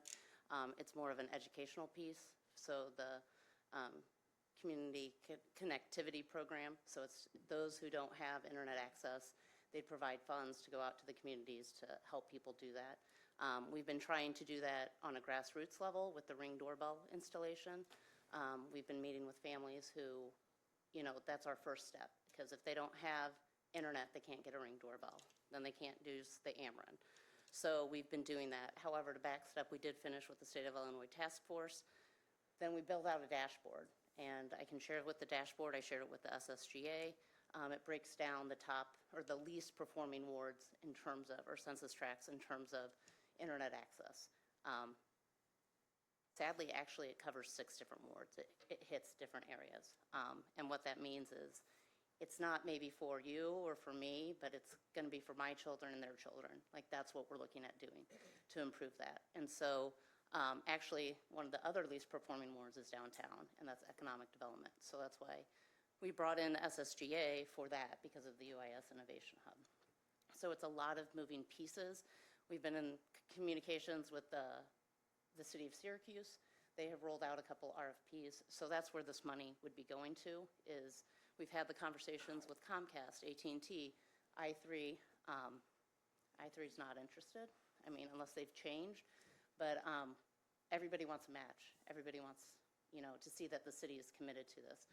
And so 1.3 or 1.4 is pretty much a drop in the bucket to, get so many houses. We've had a couple other internet companies say they want to look at our proposal because maybe they could do a couple blocks just to see if it fits. They do some businesses here. So we are advancing. We're advancing in different levels, but what the state came out with is a totally different program that is, it would be similar to what we had to do with the Small Business Grant Initiative. We'd get money from the state, and then we'd try to educate people about it in hopes that it comes to our community. Unfortunately, that grant program, very few of our businesses got it. DSI did a lot of work with it.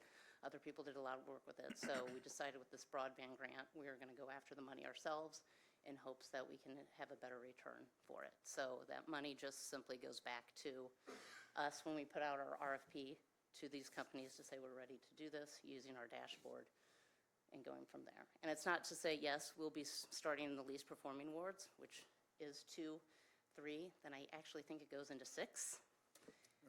Then it goes up to So 5 is 5. Yeah, it will, it's based on that, and I'll distribute that dashboard, but it is, and then it goes up to, actually it includes 9. So it's a very eye-opening, as information gathering. And again, this would come back. Yes. Oh, and actually, yes, it is. For the ordinances, but with regards to Alderman Donlin's area, we did fund that for $1 million, and I said we'd take it out of Fund 95 or wherever we need to correct the problem. That needs to be corrected, so.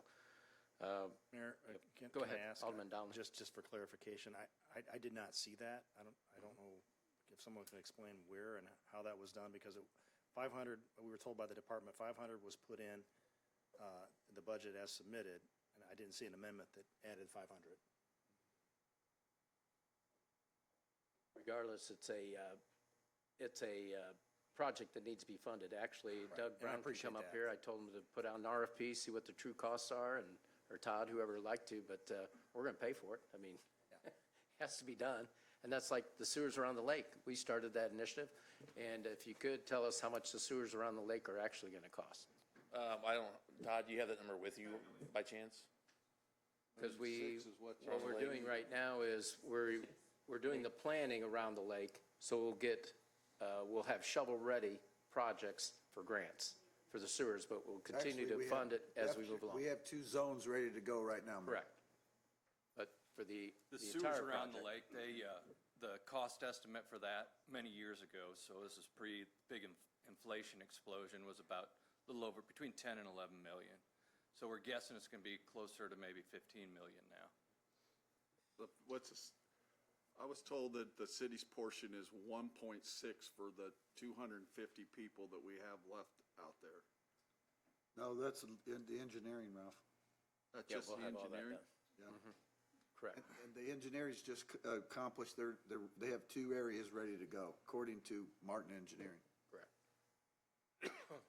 Yeah, Martin Engineering's got a contract of somewhere in the vicinity of $420,000.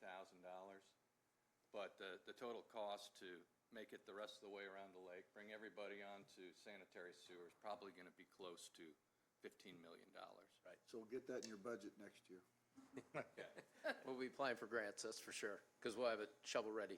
But with regards to the The main work. infrastructure. So in the main work, they're working on the design right now. And then there's actually things they have to get, permits for the EPA and that kind of stuff. So it's going to be probably done starting in the summertime. That's when they start. And then we also have basically some of the materials. There's a supply chain issue on copper, so that'll delay things a little bit on the service line side, probably until like about the August timeframe, roughly. Yeah, so there's a very detailed timeline that we've put together for that project, and we've finished almost the design. It's basically in purchasing. We're going to try to get the RFP or municipally bid, depending on which way we go, get that out soon. Those are due back March 20th. And then we've got the pipe on order. We've got the copper on order. Those are all headed this direction, but very slowly this direction, as Doug alluded to. Some of the copper products, they have a 6-month delay on them. So, yeah, we'll get started this spring, hopefully bring conclusion, I think, with final site restoration, we're looking at like September, October. And that's for 2/3 of the subdivision. That would be the original 500,000 you talked about, then if 500,000 gets supplemented here. So it gets 2/3 of the way home. Thank you. But we would need an additional 500,000 in the water fund. I thought we were talking about broadband. Well, he's taking what he's doing is divvying up the 1.5 million in broadband to 500,000 Pillsbury, 500,000 CWLP, and 500,000 for sewers, lake sewers. Like sewers. That one, yep. So any other discussion? Yes, Ralph, I appreciate you. I'm having problems with the word I don't have anything on here for Ward 10, but I could have, as if you could take from me or take from any of us. I think we have to do this as a council, and I would just ask that you think about how you come off when you say, I will remove this or I'm going to put this in. Yes, all of us can put our amendments in, but that doesn't mean they're going to pass, I guess, is the way to say it. And I'm offended when you say aye, because that's what you just said to me. I could have just took it and I could have did this to Pillsbury, and I could have. And all you're doing is suggesting, like the rest of us, asking us as colleagues to pass this thing. That's why that raises my, the temperature in the room. Let's just say it like that. Alderman Hanauer. Mr. Williams, you're one that just sat here and said, I want to know how this benefits my ward. Yes. You said that to Kayla.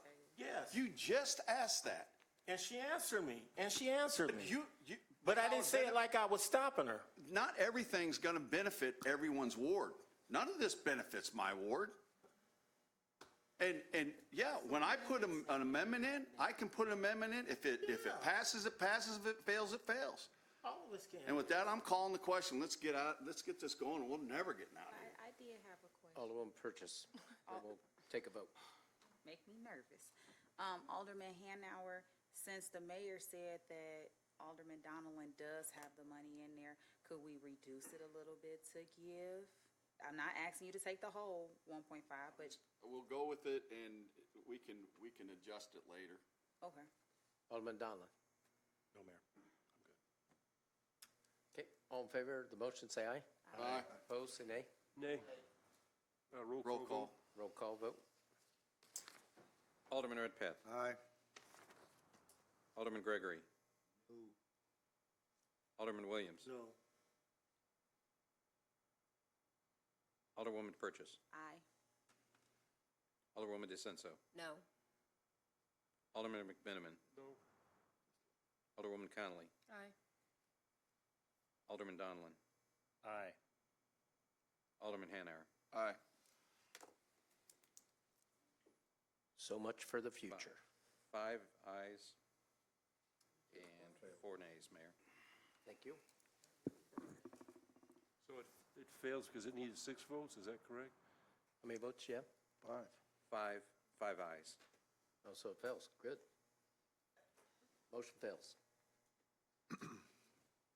And I'd be a no on that for the record, as far as not accepting the amendment. Amendment number 7 by Alderman Donlin for Office of Planning and Economic Development for $500,000 for the Pillsbury demo grant.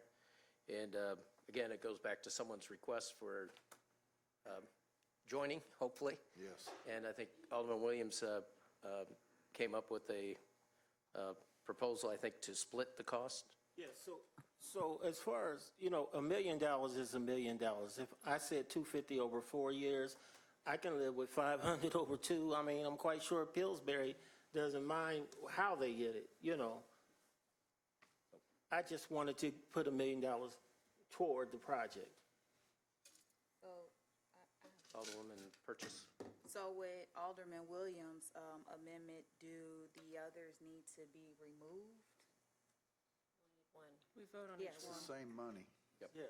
Same money. Well, we, Got it on the paper that it's gonna come up, so I'm asking for clarity. So with Roy's amendment, the other 2 do need to be removed, so we're not voting.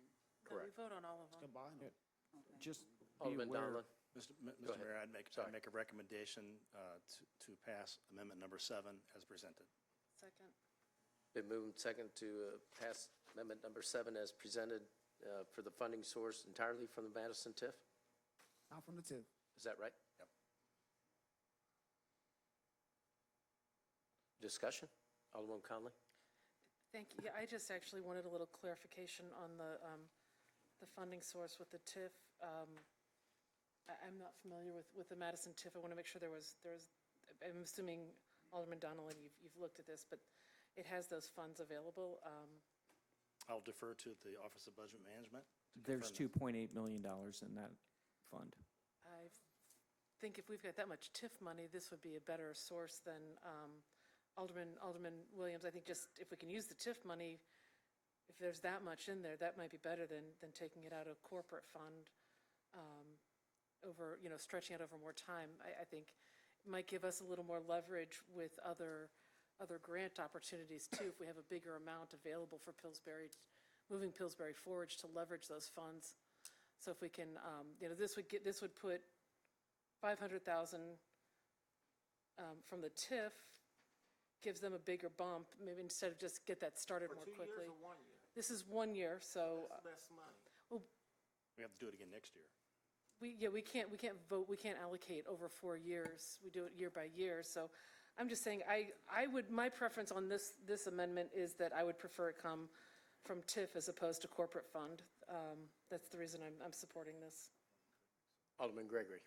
Well, I think we're on the right path. I just think that if we could go 500,000 over 2 years and get them $1 million, I would prefer to split it half and half out of the TIF. And the reason why I say that is because we just expanded the Madison Park Place TIF, something that we worked very hard for. I credit the mayor and everyone on that. But we worked very, very hard to extend the Madison Park Place TIF into the Pillsbury area. And so, you know, I really think that we have to put emphasis. We put $100,000 or whatever it was before from the TIF, and we haven't done a lot for the homes in the community. And most of that TIF does, you know, most of the homes do fall in Ward 2. And me and, you know, Alderman Williams go back and forth about the TIF and how we're going to use it and stuff like that. So I'm in agreement with using some TIF, but I don't want to use too much of the TIF without making sure that we address the people in the community and the homes. This is a group, come over there, they're going to take all the money, all the TIF money. We can't do it like that. But I'll wait till my turn, I'm just sorry. speaking up for my ward. The SHA TIF is in Ward 2 and accompanies Ward 3. So I'm just speaking up for the people whose taxpayers that pay into that TIF's thoughts as well, you know, and that's my job. And that's what this thing with, you know, understanding the community and what we're trying to do, you know, plays a factor into it. I get it.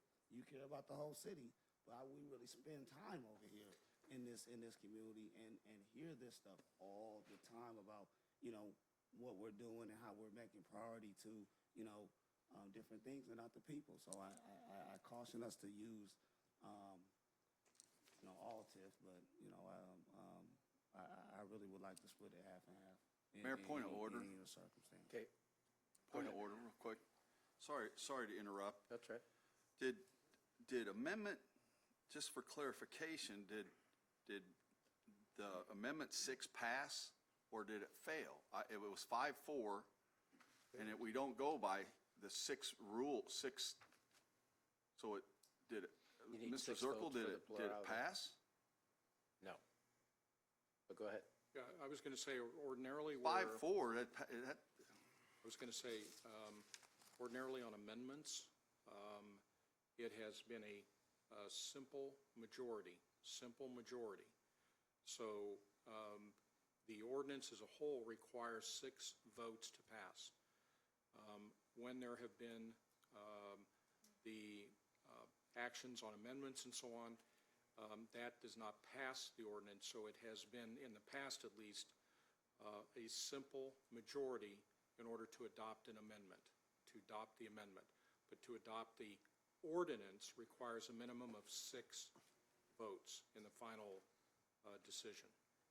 So So it did pass. according to that, we've got 500 in Pillsbury right now. That's why I asked a point of order. So I was kind of confused. We're talking 2 amendments at the same time. I'm confused. Well, it makes a difference if one passed and. So here's what's going to happen. Let's jump ahead. It comes for a vote. We don't want to be discussing for an hour this amendment, because the 5 that went against, or 4 that went against it, they could just keep their vote the same against the budget. And then it's not going to pass. So we can play this amendment thing, or we should just move on. We got to do what we normally do. This is an amendment to an amendment is what you're talking about. Right. I mean, but we can go down that The path if budget you want. doesn't pass, it We can doesn't go down pass. that That's path when if you want to. Are we currently on number 7, amendment number 7? Is that correct? Yes. If it's got 5, you So Alderman Williams. Oh, wait, This is really it was still me, wasn't it? Oh, no, I'm sorry. Alderman No, I'm Williams. sorry. I lost track. So, you know, all I was going to say is that mine's was going to be a split anyway, you know. Mine's wasn't going to, and I'm speaking to you, Alderwoman Conley. I was wanting my funding to be split, you know, TIF and corporate. I know it doesn't read that down there, but that was for the 250, you know, concerning 4 years, first year this year, and then 3 more. I think on Darlan's, it reads strictly TIF. Yes. Just so that we know the difference, so. Okay. Alderwoman Conley. Okay, I have more questions now. First of all, because I guess I'm confused. I am too. Did the amendment pass 5-4? Because we have 9 council members here. So is it a simple majority of those present, or is it a simple majority of those serving? We have dealt in the past with for purposes of amendment, it has been a majority of council members present, not requiring 6.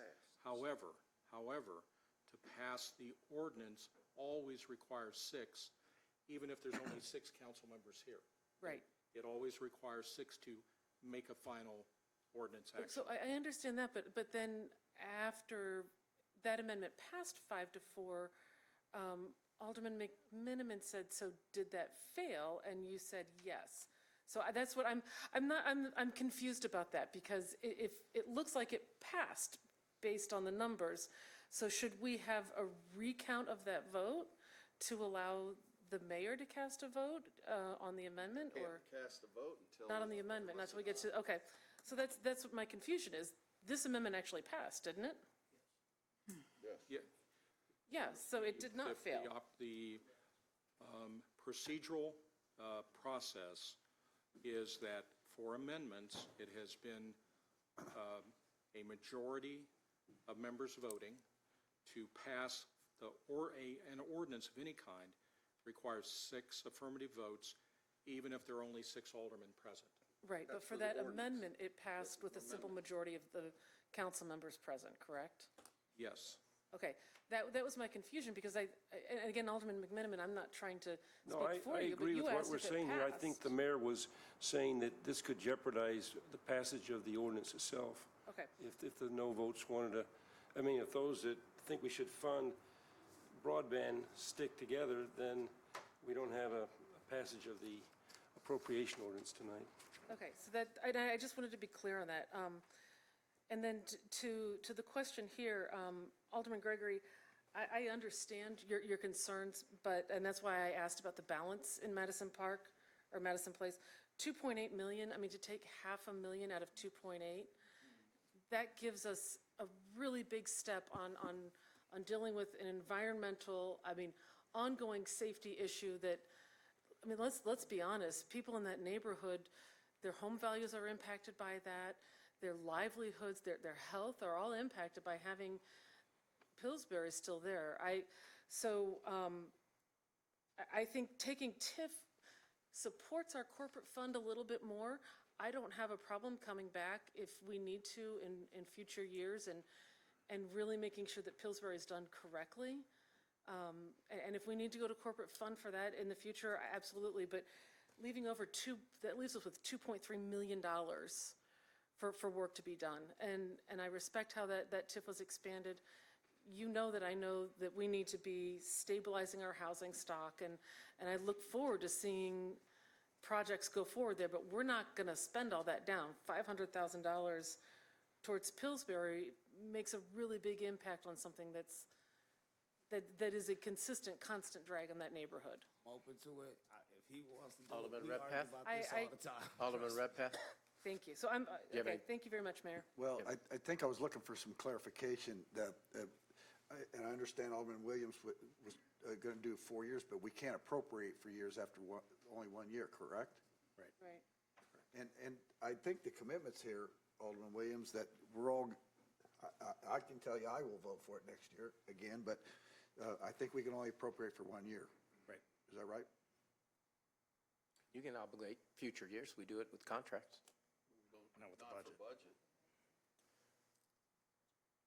So a couple wrap-up comments on this particular item. When we started talking about Pillsbury, I remember some council members saying they weren't going to fund it with TIF. They weren't going to fund it at all. So that's one point. The other point is Madison Park Place, those funds were in that area, and we extended the boundaries, as Alderman Gregory had said. So it is for largely a housing initiative, because you have to drive over there, and look through that area, and it's very dilapidated, and that's how we can rebound. And I think Alderman Hanauer, says, how's that impact Ward 10? Well, if you increase the property tax values and the regeneration of income, that's how it impacts all of us.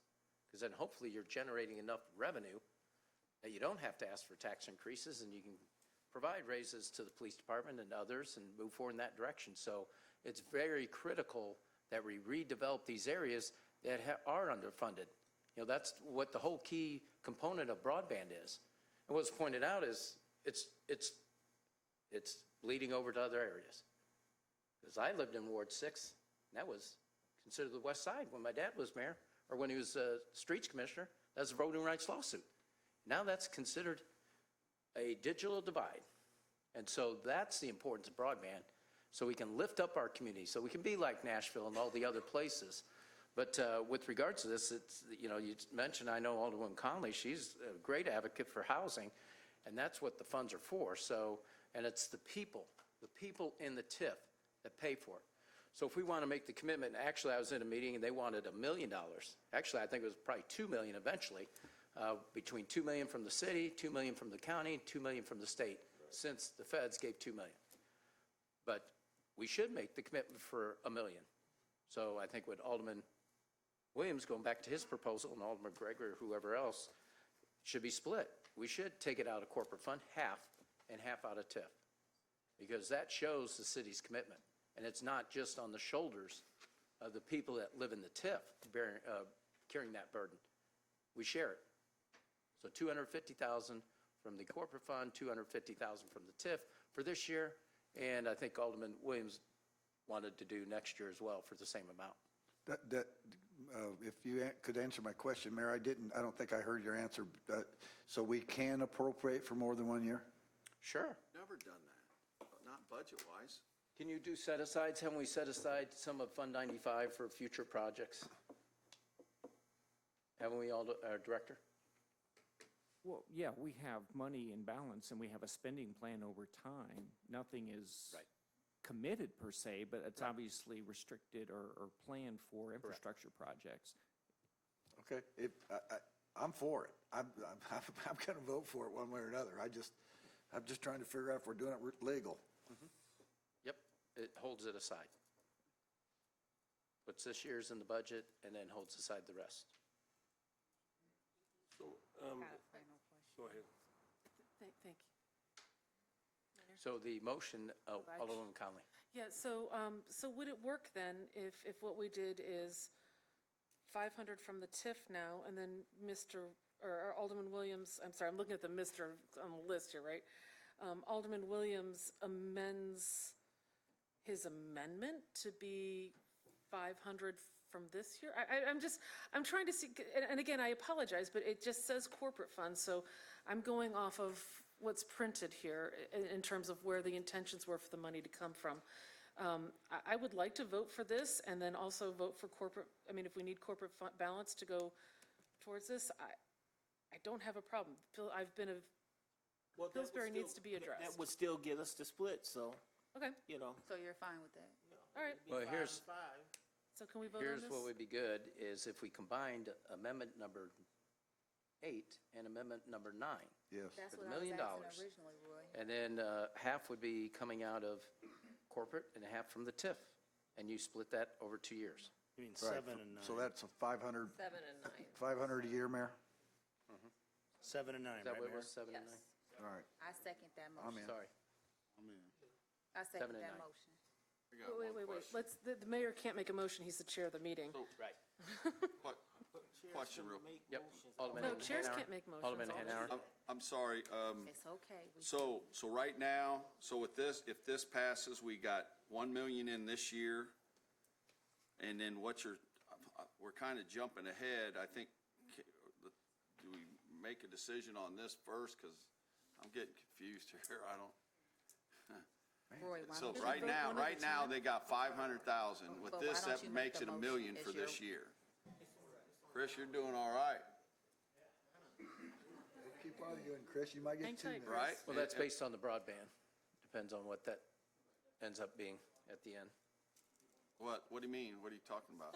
Well, when we go to pass the ordinance, it depends if people feel strongly about broadband and Well, want then we some. don't have a budget come March 1st, Mayor, and that's your choice. This is ARPA funds. This is ARPA funds that we're talking about. ARPA funds? That's what you passed as an amendment to pay for Pillsbury. So what they're talking about is TIF and corporate funds, but nothing, according to Corporation Council, we can come at the final vote. When they vote, everybody votes on the ordinance, it needs 6. And the But ordinance is the budget for It depends this if year. the ones that want broadband, they can come back and say, we're going to vote against. We're gonna vote against it and make an amendment to that. The ordinance is the budget for this this Correct. upcoming year. Correct?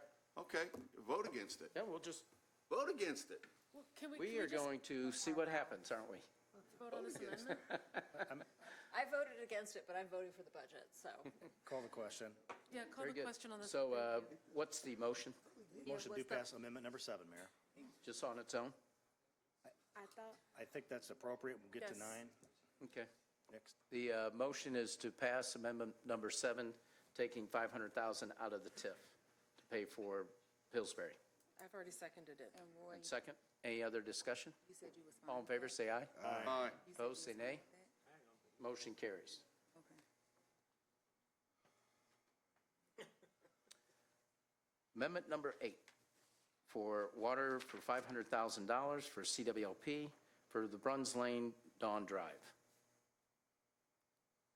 And the funding source is to be determined, right?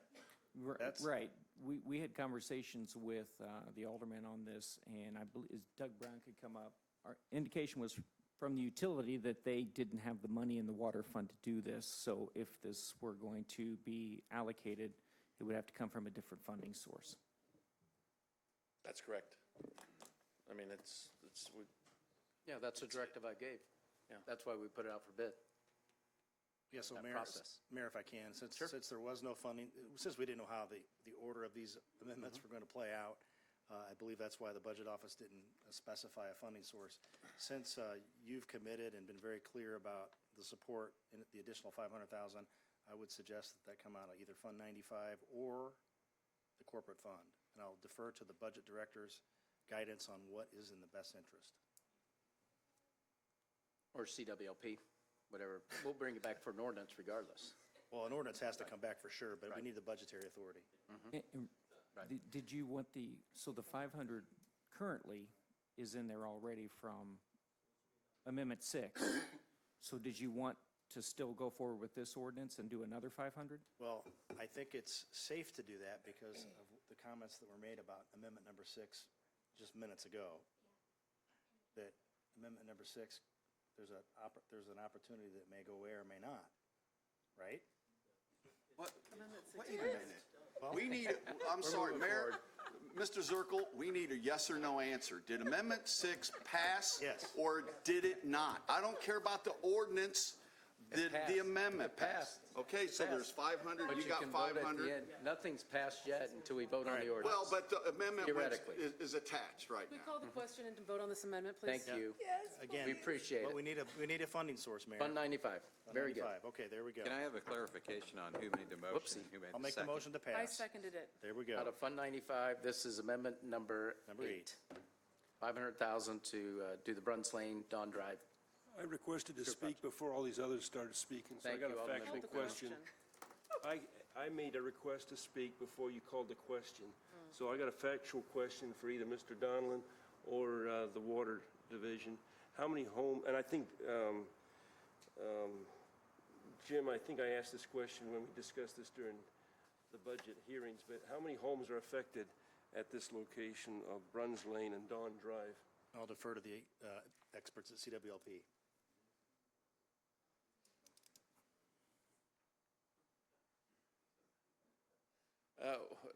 we have maybe an estimate of 60 maybe, roughly for the first two phases. Okay. With more for Phase 3, obviously. But yes, Yep. yeah, roughly. I mean, So this amendment allows us to do all 60 homes in 12 months, is that correct? right, correct. Thank you. Any other questions? All in favor, say aye. Aye. Opposed, say nay. Amendment carries. Number 9, for Alderman Williams, with regards to coming out of the Office of Planning and Economic Development, $250,000 for Pillsbury Demo Grant for $1 million over the 4 years. So what you could do is commit to that, and then we took care of the $2 million. Well, yeah, I'm thinking of Donlin's And as we- extra now. That'd be good. So I'm That's what doing they wanted from 250 us, over and then 4. they could do a match from the county and take that to the state, and we'll be on the lead. Thank you for that, though. I do appreciate Do we have a motion? Yep. Is there, You made a motion. Y'all making a motion passage. Second. It's been moved and seconded. Over 4 years, okay. Any discussion? Where's the funding source? This will be Corporate the fund. corporate fund, I do believe. That is correct. Because he took the TIF one. I can't see that. Alderman Gregory, you, No. that's previous. Any discussion? All in favor of the motion, say aye. Aye. Opposed, say nay. Motion carries. Chris The Richmond. big winner tonight is Chris Richmond moving forward. This happened. You could build a new building for what we gave you. You really don't want to stay out here any longer. I'd run, buddy. Amendment number 10, moving right along. Amendment number 10 by Alderwoman Conley from Office of Planning and Economic Development, $250,000 for the continuum of care, in addition to the federal grant of the $2.3 million, right? Is that what you're saying, or part of that?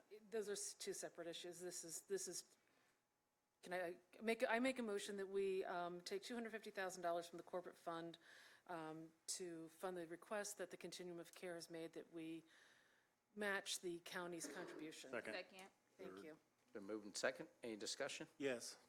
Alderman Williams. So, and I'm hoping you can help me with this, Alderwoman. My struggle with this whole financing of the continuum of care, Helping Hand, Salvation Army. This is continuum of care only. Okay, so is that only? Yes. So later, we are expecting Helping Hands to come in for money for their, I've not been told anything. well, I've been told that, so I'm. This is for so- the strategic plan, So- funding for This, the this is, strategic. this is the money that they came administration in, part. and we have a resolution that I believe you and Alderman Gregory. Yeah, so this is where Josh has to get to 650. This is helping him get Yes. to that 650. Yes, exactly. Thank you. This is the city matching what the county has already committed. Okay, Yep. okay. Josh, you want to come up and clarify anything? We're going to Are be you- spending more We're money. clear. on He's We can okay. vote. Looking like, no, It's all right. thank you. That's good. Hey, they gonna vote on it, yeah, I'm good. Any other discussion? All in favor, say aye. Aye. Aye. Opposed, say nay. Motion carries.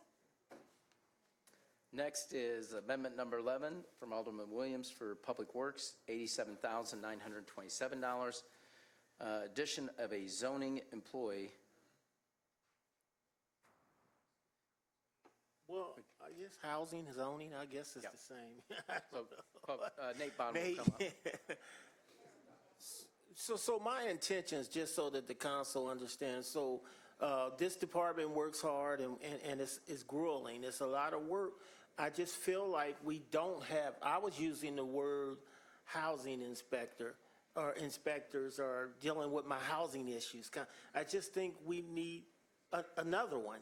And this is what I was attempting to do, is give another one. They're saying zoning, but I guess that's the same thing. I don't know enough that, you know. You are correct. It is a housing inspector. It's just Okay. covered under the Okay. zoning line. Yes, okay. Thank you. How come you didn't do this in your budget for additional? Well, we can always use more help. It's just a balancing act, obviously, but this will allow us to provide a higher level of service and shrink our zones down so that we can be more proactive in doing our housing Man, he's inspections. good. But I am making a motion for passage, Mayor. Second. Thank you. Moved in second. Any discussion? All in favor, say aye. Aye. Opposed, say nay. Motion carries. Next one is amendment number 12 by Alderman Williams for Office of Planning Economic Development, $63,938, an additional OPED employee. Yes, so this is almost the same type of situation. I just feel like my constituents constantly tell me problems with timeliness mostly. Not that they eventually get communicated with, but there's a timeliness issue, and when I looked into it, it was kind of staffing. I mean, I realized Robbie was out and some things had happened and things like that, but overall, I just think this department would do good with an extra person. Utilize however the way that director wants to use it to fix some of the timeliness in the OPID. Okay. So I'm recommending approval on this one. Good. Alderwoman Purchase. Did a position just get posted though in Correct. economic? So is that That's different. additional? No, yes, this is the budget. That's something I guess they were working on or whatever doing. I just want to make sure it's not overlapping though. What is that position they just posted for? And then you're asking for additional, so they're not using this person Well, that person doesn't exist right now. Me and her did discuss that, she is making that posting, so. Okay. Alderwoman DeSenzo? Where is OPED staffed right now? They have, well, I don't know if Lynn's there, they have Here. 2 vacancies. They posted one for CDBG, and then this one be a community specialist, the one that they're trying to fill right now. Right, That'd support the administrative function for TIF. right. We just posted that for the economic development officers. We have 2, and then the community program specialist has been posted today, as a matter of fact, that will help with that staff. And as Mayor said, we have a posting for CDBG as well. And Roy, what do you want this position Yes, to be what will for? this position do? Well, actually, I was thinking CDBG, to have a So- specific, Okay. because I think hers is community person. The one that you posted today is the community person, correct? Right, but assigned to the economic development area. Yep. And then the CDBG will be on the other, the Overseeing CDBG those side. funds. So it's 2 different departments. Is this Abby's old position? I don't know. No. No. Nope. No, because she was Higher up. This economic is more development. support Yeah. service, the one that's posted support. This would be a new position Yes. in economic development, and I don't know a director that would turn down a position, so that puts Lynn in an awkward spot, so. So I hope that answered your question, Alderman Williams. So once we get this community program specialist, again, we'll have 2 economic development officers, one of which is a TIF administrator.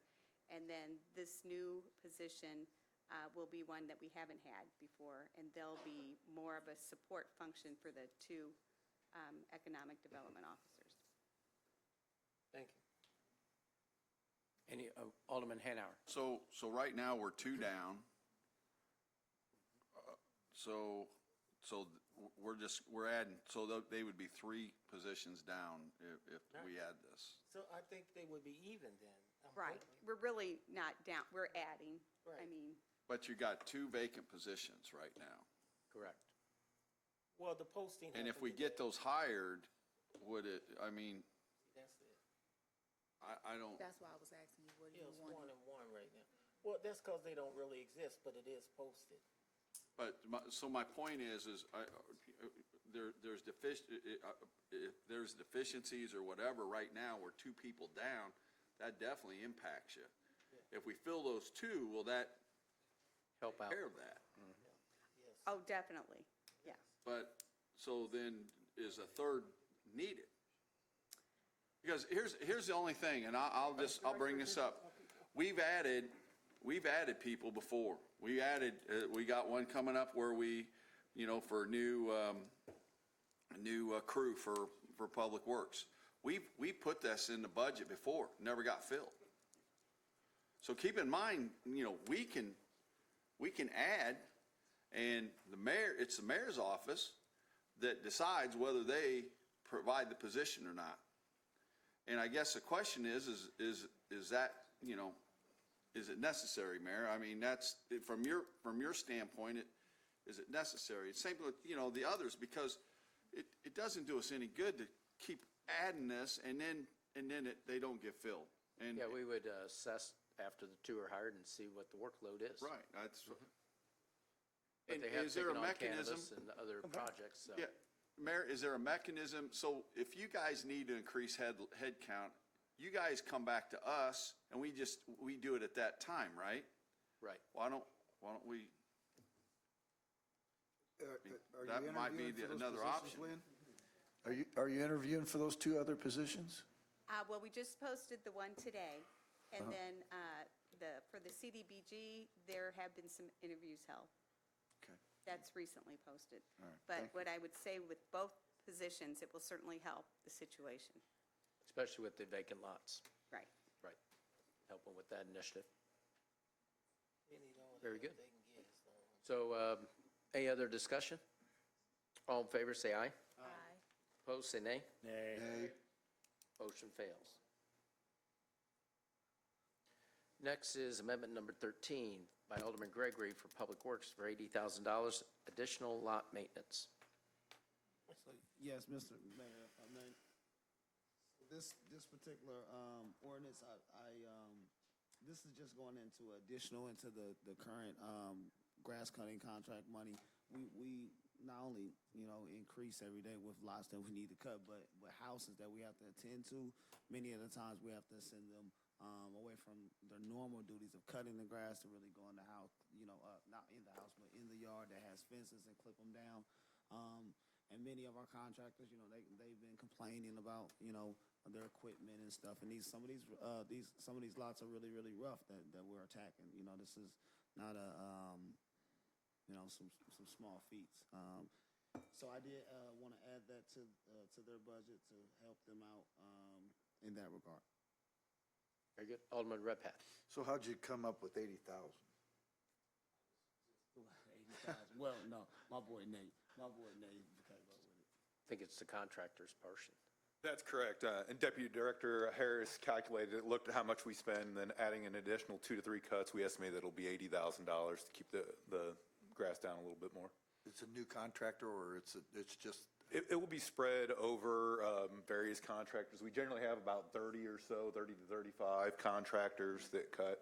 Okay, thank you. You're welcome. Because when we talked about this, that was the main thing, is getting more contractors and getting more cuts on some of these lots that grow a lot more frequently. So I appreciate your hard work.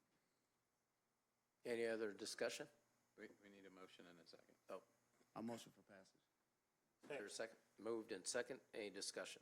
All in favor, say aye. Aye. Opposed, say nay. Passes. Very good. I think we're getting weaker voices. We're tired. Amendment number 14. We got 4 more to go. Alderman Gregory for Public Works with regards to $635,000 ongoing cost of new employees plus one-time equipment acquisition for the alley and fly dump crew. I'll move motion for passage.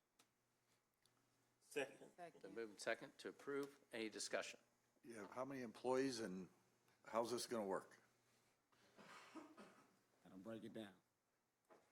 So 3 employees, a foreman, an operating engineer, and a TDL will work with this crew. And in essence, it'll be a floating crew that will help out with alley cutbacks, fly dumping on an as-needed basis, as well as the branch pickup. It'll be a little bit of a floating crew wherever we need them.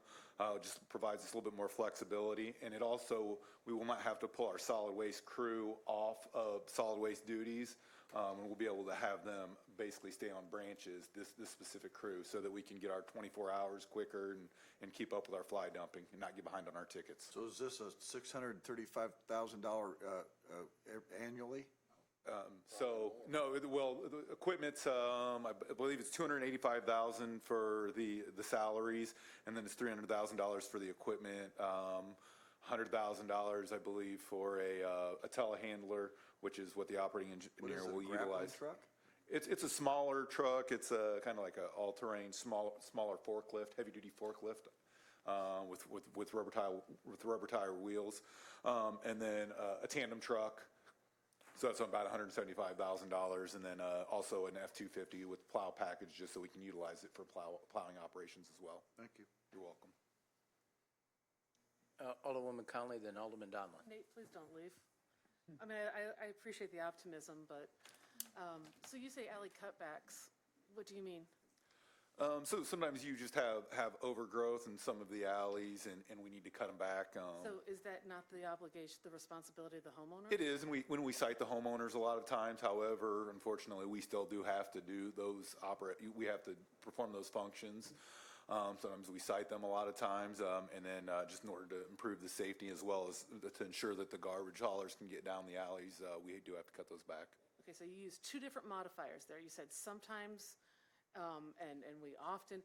I want to know that people are being cited. I mean, if we're putting this much money into alley maintenance that should be done by homeowners, I've been asking. I mean, we finally last summer got potholes filled in my alleys in Ward 8 where people's cars were bottoming out. I mean, tree branches are one thing to get past, but some of those alleys around like Grant Middle School, they're horrible, what people were having to deal with. So I'm not, I'm glad you actually brought that up, because what this crew also allows us to do is we don't have to pull our paving crew off, our streets and alleys crew off. So they'll be able to get more alleys done. We can get about 100 alleys done if we don't have to pull them off for branch pickup, and so that will also help out with that as well. so what do you mean when you say pull them off a branch pickup? Is So that, sometimes we would pull off our various crews to help with the quarterly branch pickup, and then they can't do generally their day-to-day functions. would this money be used to maybe increase branch collection after a large storm event? Well, this crew will be assigned to that duty, so they will be picking up branches. Because I'm not, and full disclosure, I'm not thrilled about adding this much money for something that homeowners really should be responsible for. And I get so many complaints about the alleys, I mean, especially around Grant, but, you know, I'm picking up some of Ward 6, I'm assuming I'll get some more alley complaints. Yes, you will. You know, I'd like to know that this is being done, if we send a crew out to trim something that a homeowner has a responsibility for, if it's privately owned and, you know, homeowner occupied, they should get a ticket for that. Not sometimes, but every time. And if it's a landlord owned properly, every time. And with fees on top of that. We should not be maintaining alleys for landlords who aren't going to do it. And I'm not throwing sticks at landlords, so in case people are still listening at 9:12 p.m., I'm getting tired, so Gene Mitchell over there in the corner knows I can get grumpy when I get tired. Yeah, and we do have, obviously, adding the additional housing inspector will also help us write more violations too, so I think it's a holistic approach that will help out. If a crew goes through, I'd like to see, anytime a ticket is written for a crew to go and do a branch trim back on something that's not owned by the city property, I would like to know that there's an accompanying ticket being sent to the homeowner. Yeah, the other part of this is alley paving, too.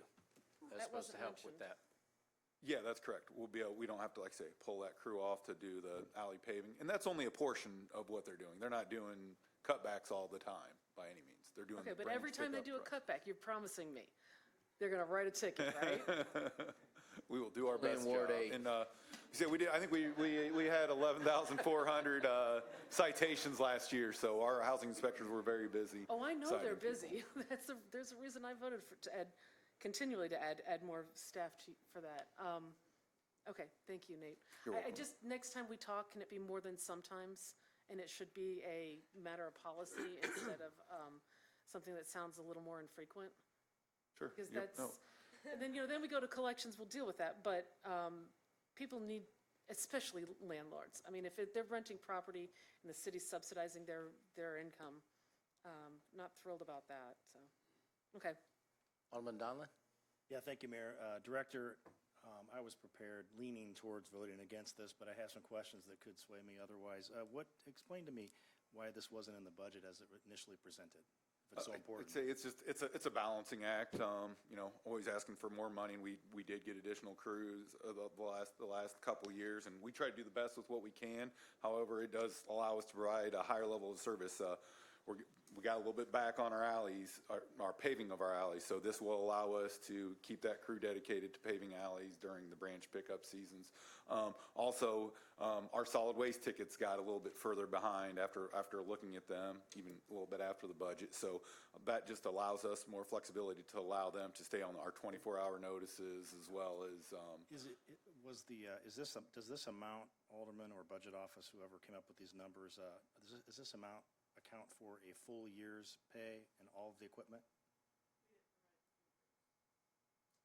Okay. Yeah, I did a quick look at it. However, I think that it needs to be broke down between the right 1,100 lines. I noticed how it got in the budget wasn't quite accurate. However, when doing the math, it looked like it covered the various benefits. It just needs to be broken down by those 1,100 lines. I understand. The reason I asked that question is it's safe to say that individuals if this were adopted, these individuals are not going to be hired March 1. They're not going to be hired April 1. They're not going to be hired June 1. It's going to be further along in the year because we've got to have the equipment for these individuals to actually do the work. And we don't have the equipment right now. Is that correct? That's correct. We don't have the equipment at this time. And at this And I mean, we can get them a little earlier because we do have flexibility. People are off on days and everything along those My lines. understanding is equipment such as this, sometimes it's taken 2 years to get the equipment nowadays. This is unheard of times as far as getting equipment fast. That's correct. Yeah, the tandem trucks, it's a good potential. We're going to have to roll that.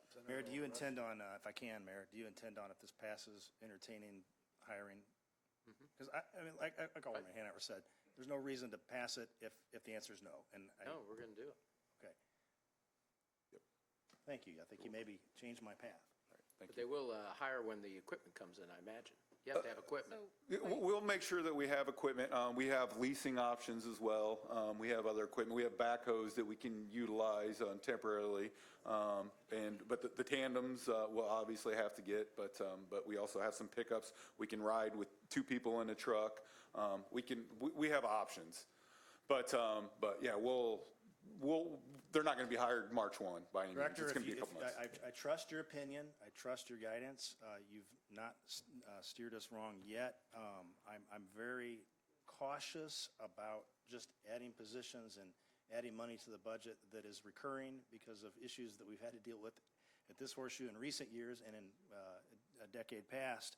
It's not fun to have to make cuts, layoffs, and so forth. So if you think it's needed and we can afford it, and it's going to be done in a reasonable, well-thought-out fashion, you have my support. Thank you. Will be. Thank you. Alderman Gregory, and then Williams. No, I pass. No, I just want to speak to the tickets. So, and I was like the alderwoman there, in the beginning, especially when I first took over. But then I realized I represent people who can't afford to take care of their back fence that's on our alley. They're usually 80-something-year-olds, men and women, and it's overgrowth, and I'm on them, and they don't have the equipment to cut it down, and then we've been ticketing them, and it's almost like ticketing a homeless person.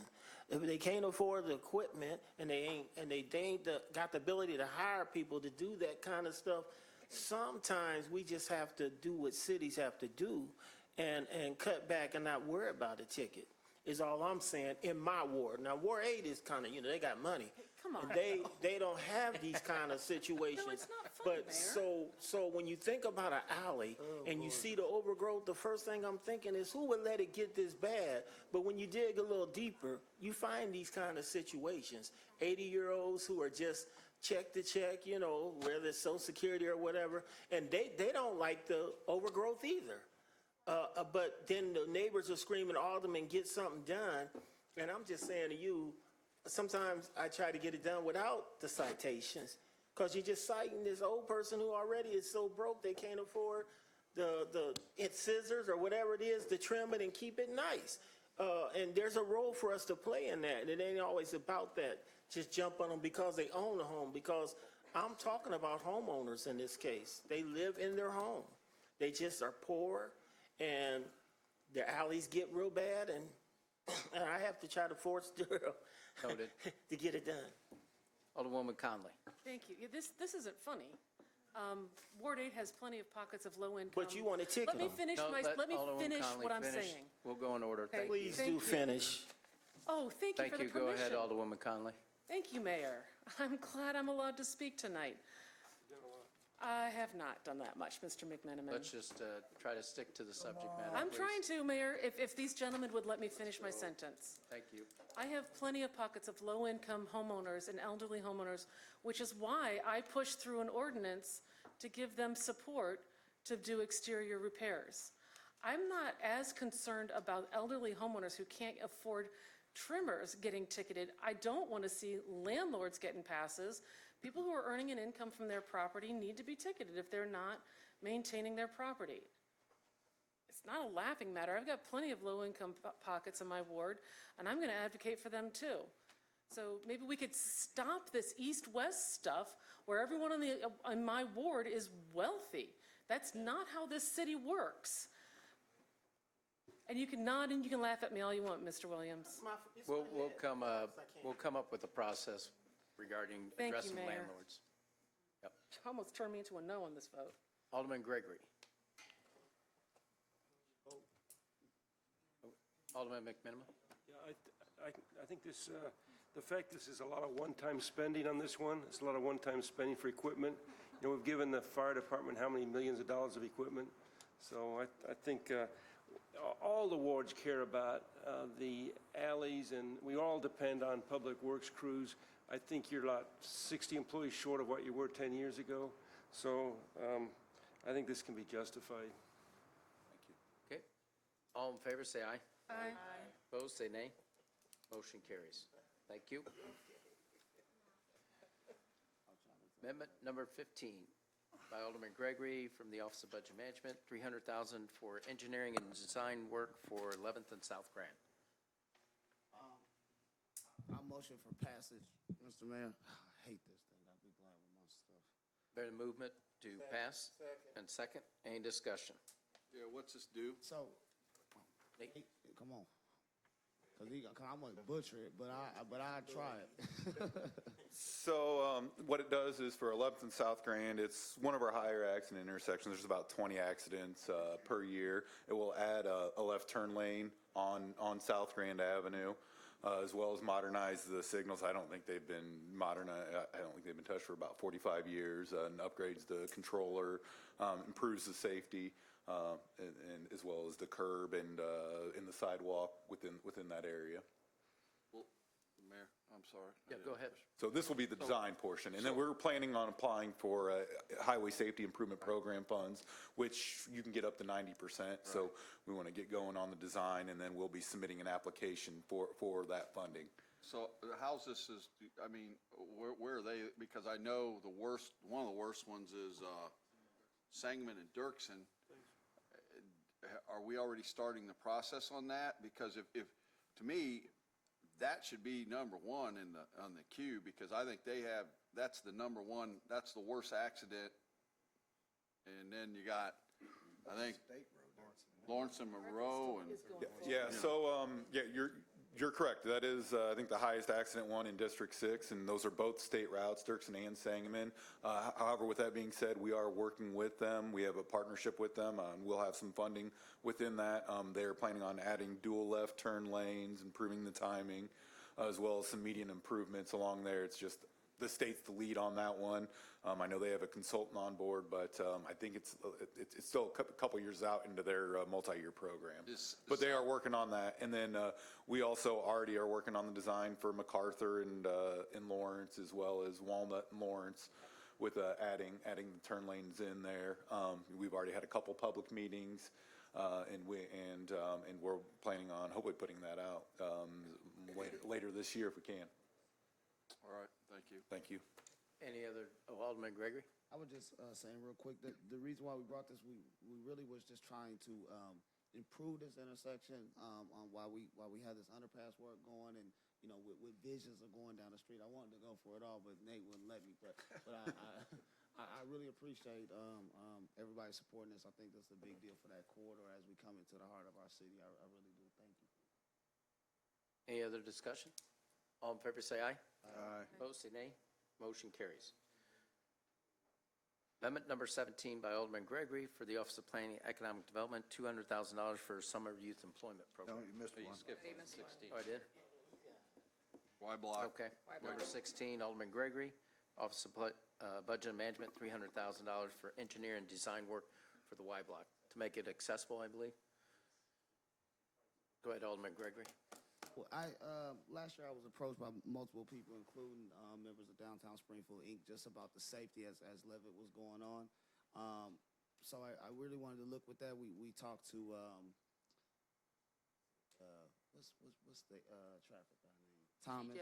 TJ. We talked with him, and he was looking over some options and things. So you know, when it came to budget season, I really wanted to make good on the city's attempt to really activate the block and give our public works team some funding so they can really look at how we can make it safer, because we're eventually going to develop the block, and it's going to need these improvements regardless on the safety side of it. So, Nate, if you got anything. Alderman Donlin. Thank you, Mayor. I just got a question. I understand what you're trying to accomplish here, Alderman, and I just want to make sure that since we don't know ultimately what's going to go on the block and how it's going to be configured, that we don't spend money and then have to tear something up and spend money again. I guess the question's to the director, how do we avoid doing such a thing? Or is this just all on paper? Is this all engineering? So what I think we could do is, the south side's limited right now by, Because of the sewer. because of the sewer and the underground storage for the sewer. So we could make that accessible. Levitt's already using it. Massey's already developed a conceptual design, and we could do basically the south portion, work on the design, get that along, get it ADA compliant so that it could be utilized, and then blend in still to the north portion if we so choose and develop it and try to do it in a phased approach. But before anything's done as far as moving dirt and doing the improvements, has to come back here anyway, right? Correct. Alderman Hanauer? Yeah, thank you, Mayor. I guess I'm kind of in the same boat. Let's see a plan first, and then once we get a plan, let's bring it back. We can bring this back, and we can appropriate the money we have to. It's in Fund 95, right? It's Fund 95? Is that what, we can appropriate that at any time.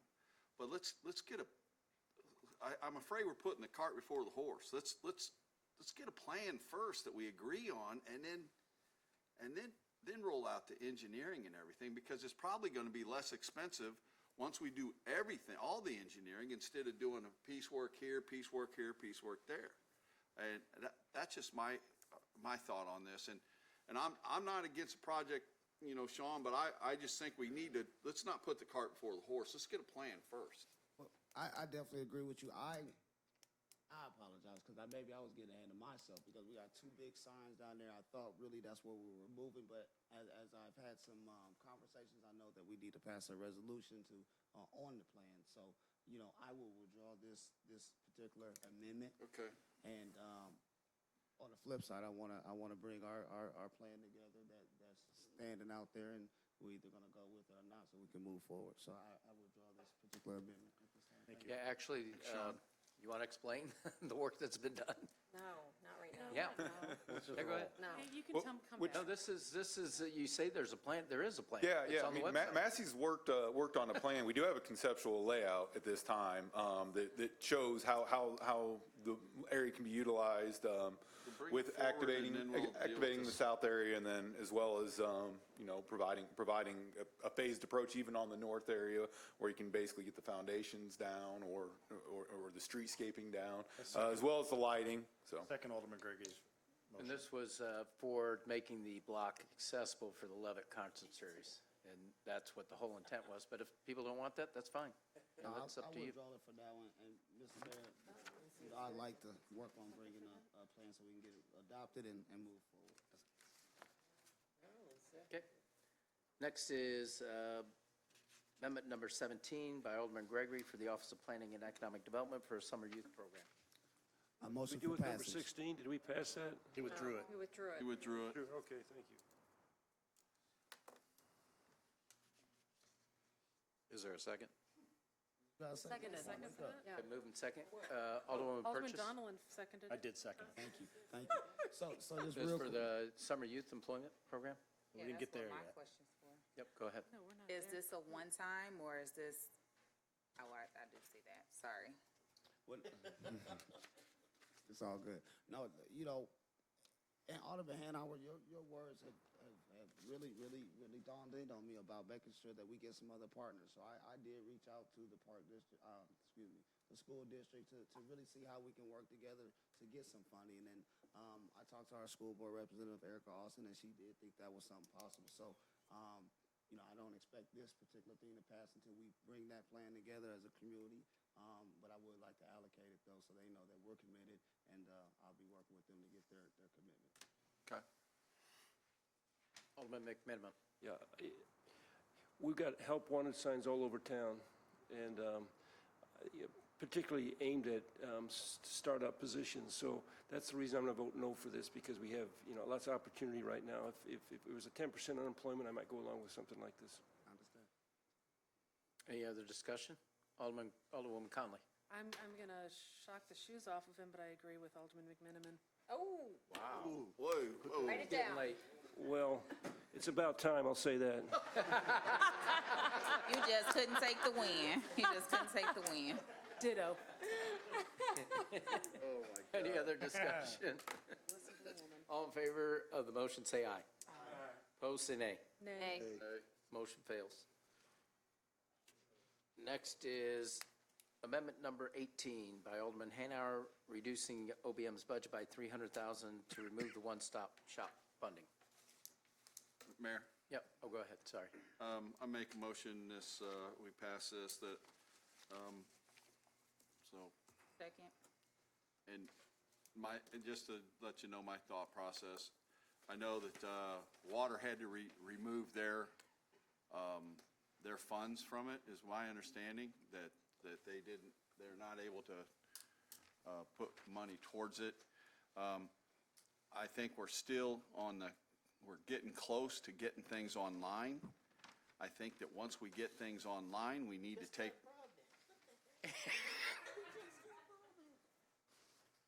He's saying you just cut broadband. I'm sorry. Go ahead. Alderman Hanauer. Well, I think that we need to get the, get our plans and everything online, and then reevaluate, how many people come down and what we have to do. I said the same thing last year. I thought that we'd be pretty much done getting things online that would keep people from having to come downtown, but I know there's been some efforts that hasn't gone as fast as we want, so that's my point on this. And this is, I know everybody's looking at it from that perspective or thinking about that. The other part is safety and convenience for people that do still come in person. Alderman Williams, because you consolidate all the services to one floor. Yeah, well, I just want to remind the council, we just cut broadband and took money from broadband, and we need broadband if we're going to be online. But anyway, when I started thinking about this particular amendment, it did take me back to where the alderman didn't like the ideal. But, when I went to Sangamon County Regional Planning, it's exactly what the county building is doing. They're moving all their services to the first floor in the name of safety, Mayor, for safety. They don't want them all through but let's put everything on one floor and one-stop shop between the two buildings, because they got the newspaper building and now this, and those two levels are going to cover it all. So unless you're going to court, you really ain't going up there. I just think that somehow we around this horseshoe just don't have an open mind about things. I think this one-stop shop is good for all constituents. And then people have a choice, because the ones who can afford and already have internet and broadband, my people's internet is their phones, if they paid their bill and all that kind of stuff. They're trying to do doctor's appointments, they're trying to do telenurse, they're trying to do applying for a job, and all these things that society has moved us along to, which is why I'm a broadband advocate. But now we're not letting them come here, because we're going to still make them go through all the things, whereas this one stop makes things so much easier and simpler, and as the mayor has said many times, safer. So I'm encouraging us to leave this money in there and let our departments do what they need to do to provide more efficient service. Thank you. Any other discussion? All in favor, say aye. Aye. Opposed, say nay. Nay. Motion carries. Oh, wait a minute. My vote Good was- job, I was proud of you. You agree with Alderman Williams. I dozed Let's off. end on a high note, I Alderman. dozed off over here. It's not that late. Okay, any other amendments? Does that wrap it up? I just have a technical That's good. Here, what's that? The technical correction. Mr. Griffin, I had sent you an email to ensure that Alderwoman Purchase was added to amendment number 14. Was that passed along? I just want to make sure and give credit where credit's due. Listed. They're both listed. Thank you, sir. Thank you. So we do have technical amendments 1 through 11 that was combined, and then also amendment number 1, 2, 3, 4, 5, 6, 7, 8, 9, 10, 11, 13, 14, 15, and 18 passed.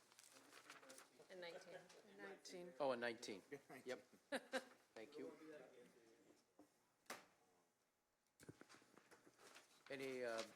So is there any discussion on the amendments? Is there a motion to approve the budget as amended? Alderman McMinimum. Yeah, on the, well, I had hoped to vote yes tonight, but I think the omission for broadband is just catastrophic for the city of Springfield. The federal government gives us, how much, $35 million, and we give zero to broadband when that was one of the purposes of ARPA? I'm just stunned that we did a lot of work on broadband. The Growth Alliance came in here. They've had lots of studies.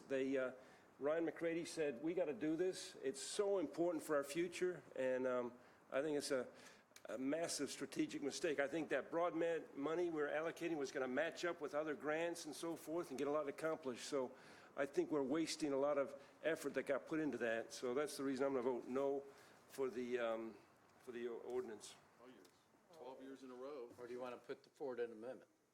Well, I talked with our back bench there, and they think that there's no more ARPA money to give out. It's all allocated. I would make an amendment. I can make a contingent amendment. If there is money, then we can spend it. So I'll make an amendment to spend $500,000 on broadband.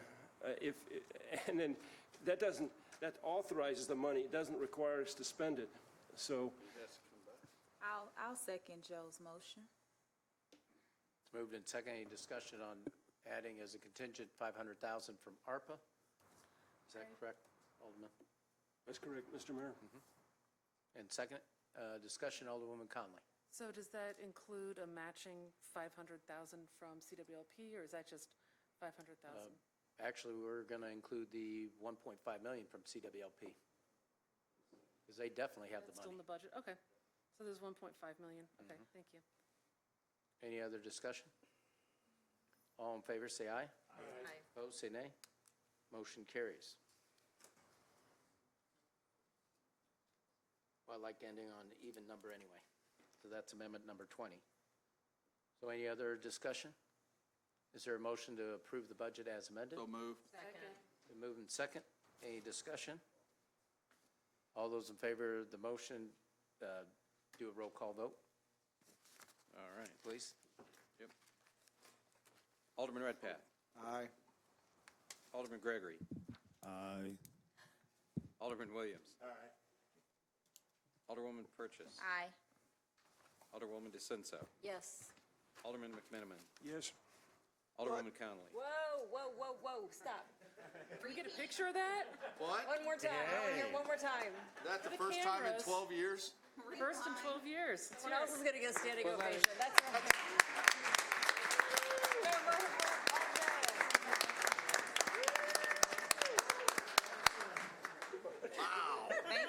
Thank you, Joe. Alderwoman Conley. Yes. Alderman Donlin. I don't know. Aye. Aye. Alderman Hanauer. Yeah, I'm trying to think if there's something going on here that if I vote yes, it's really bad, but Come on. I vote yes. 9 yeses and no nays, Mayor. Ow. Thank you. Chair, Wowza. thank you.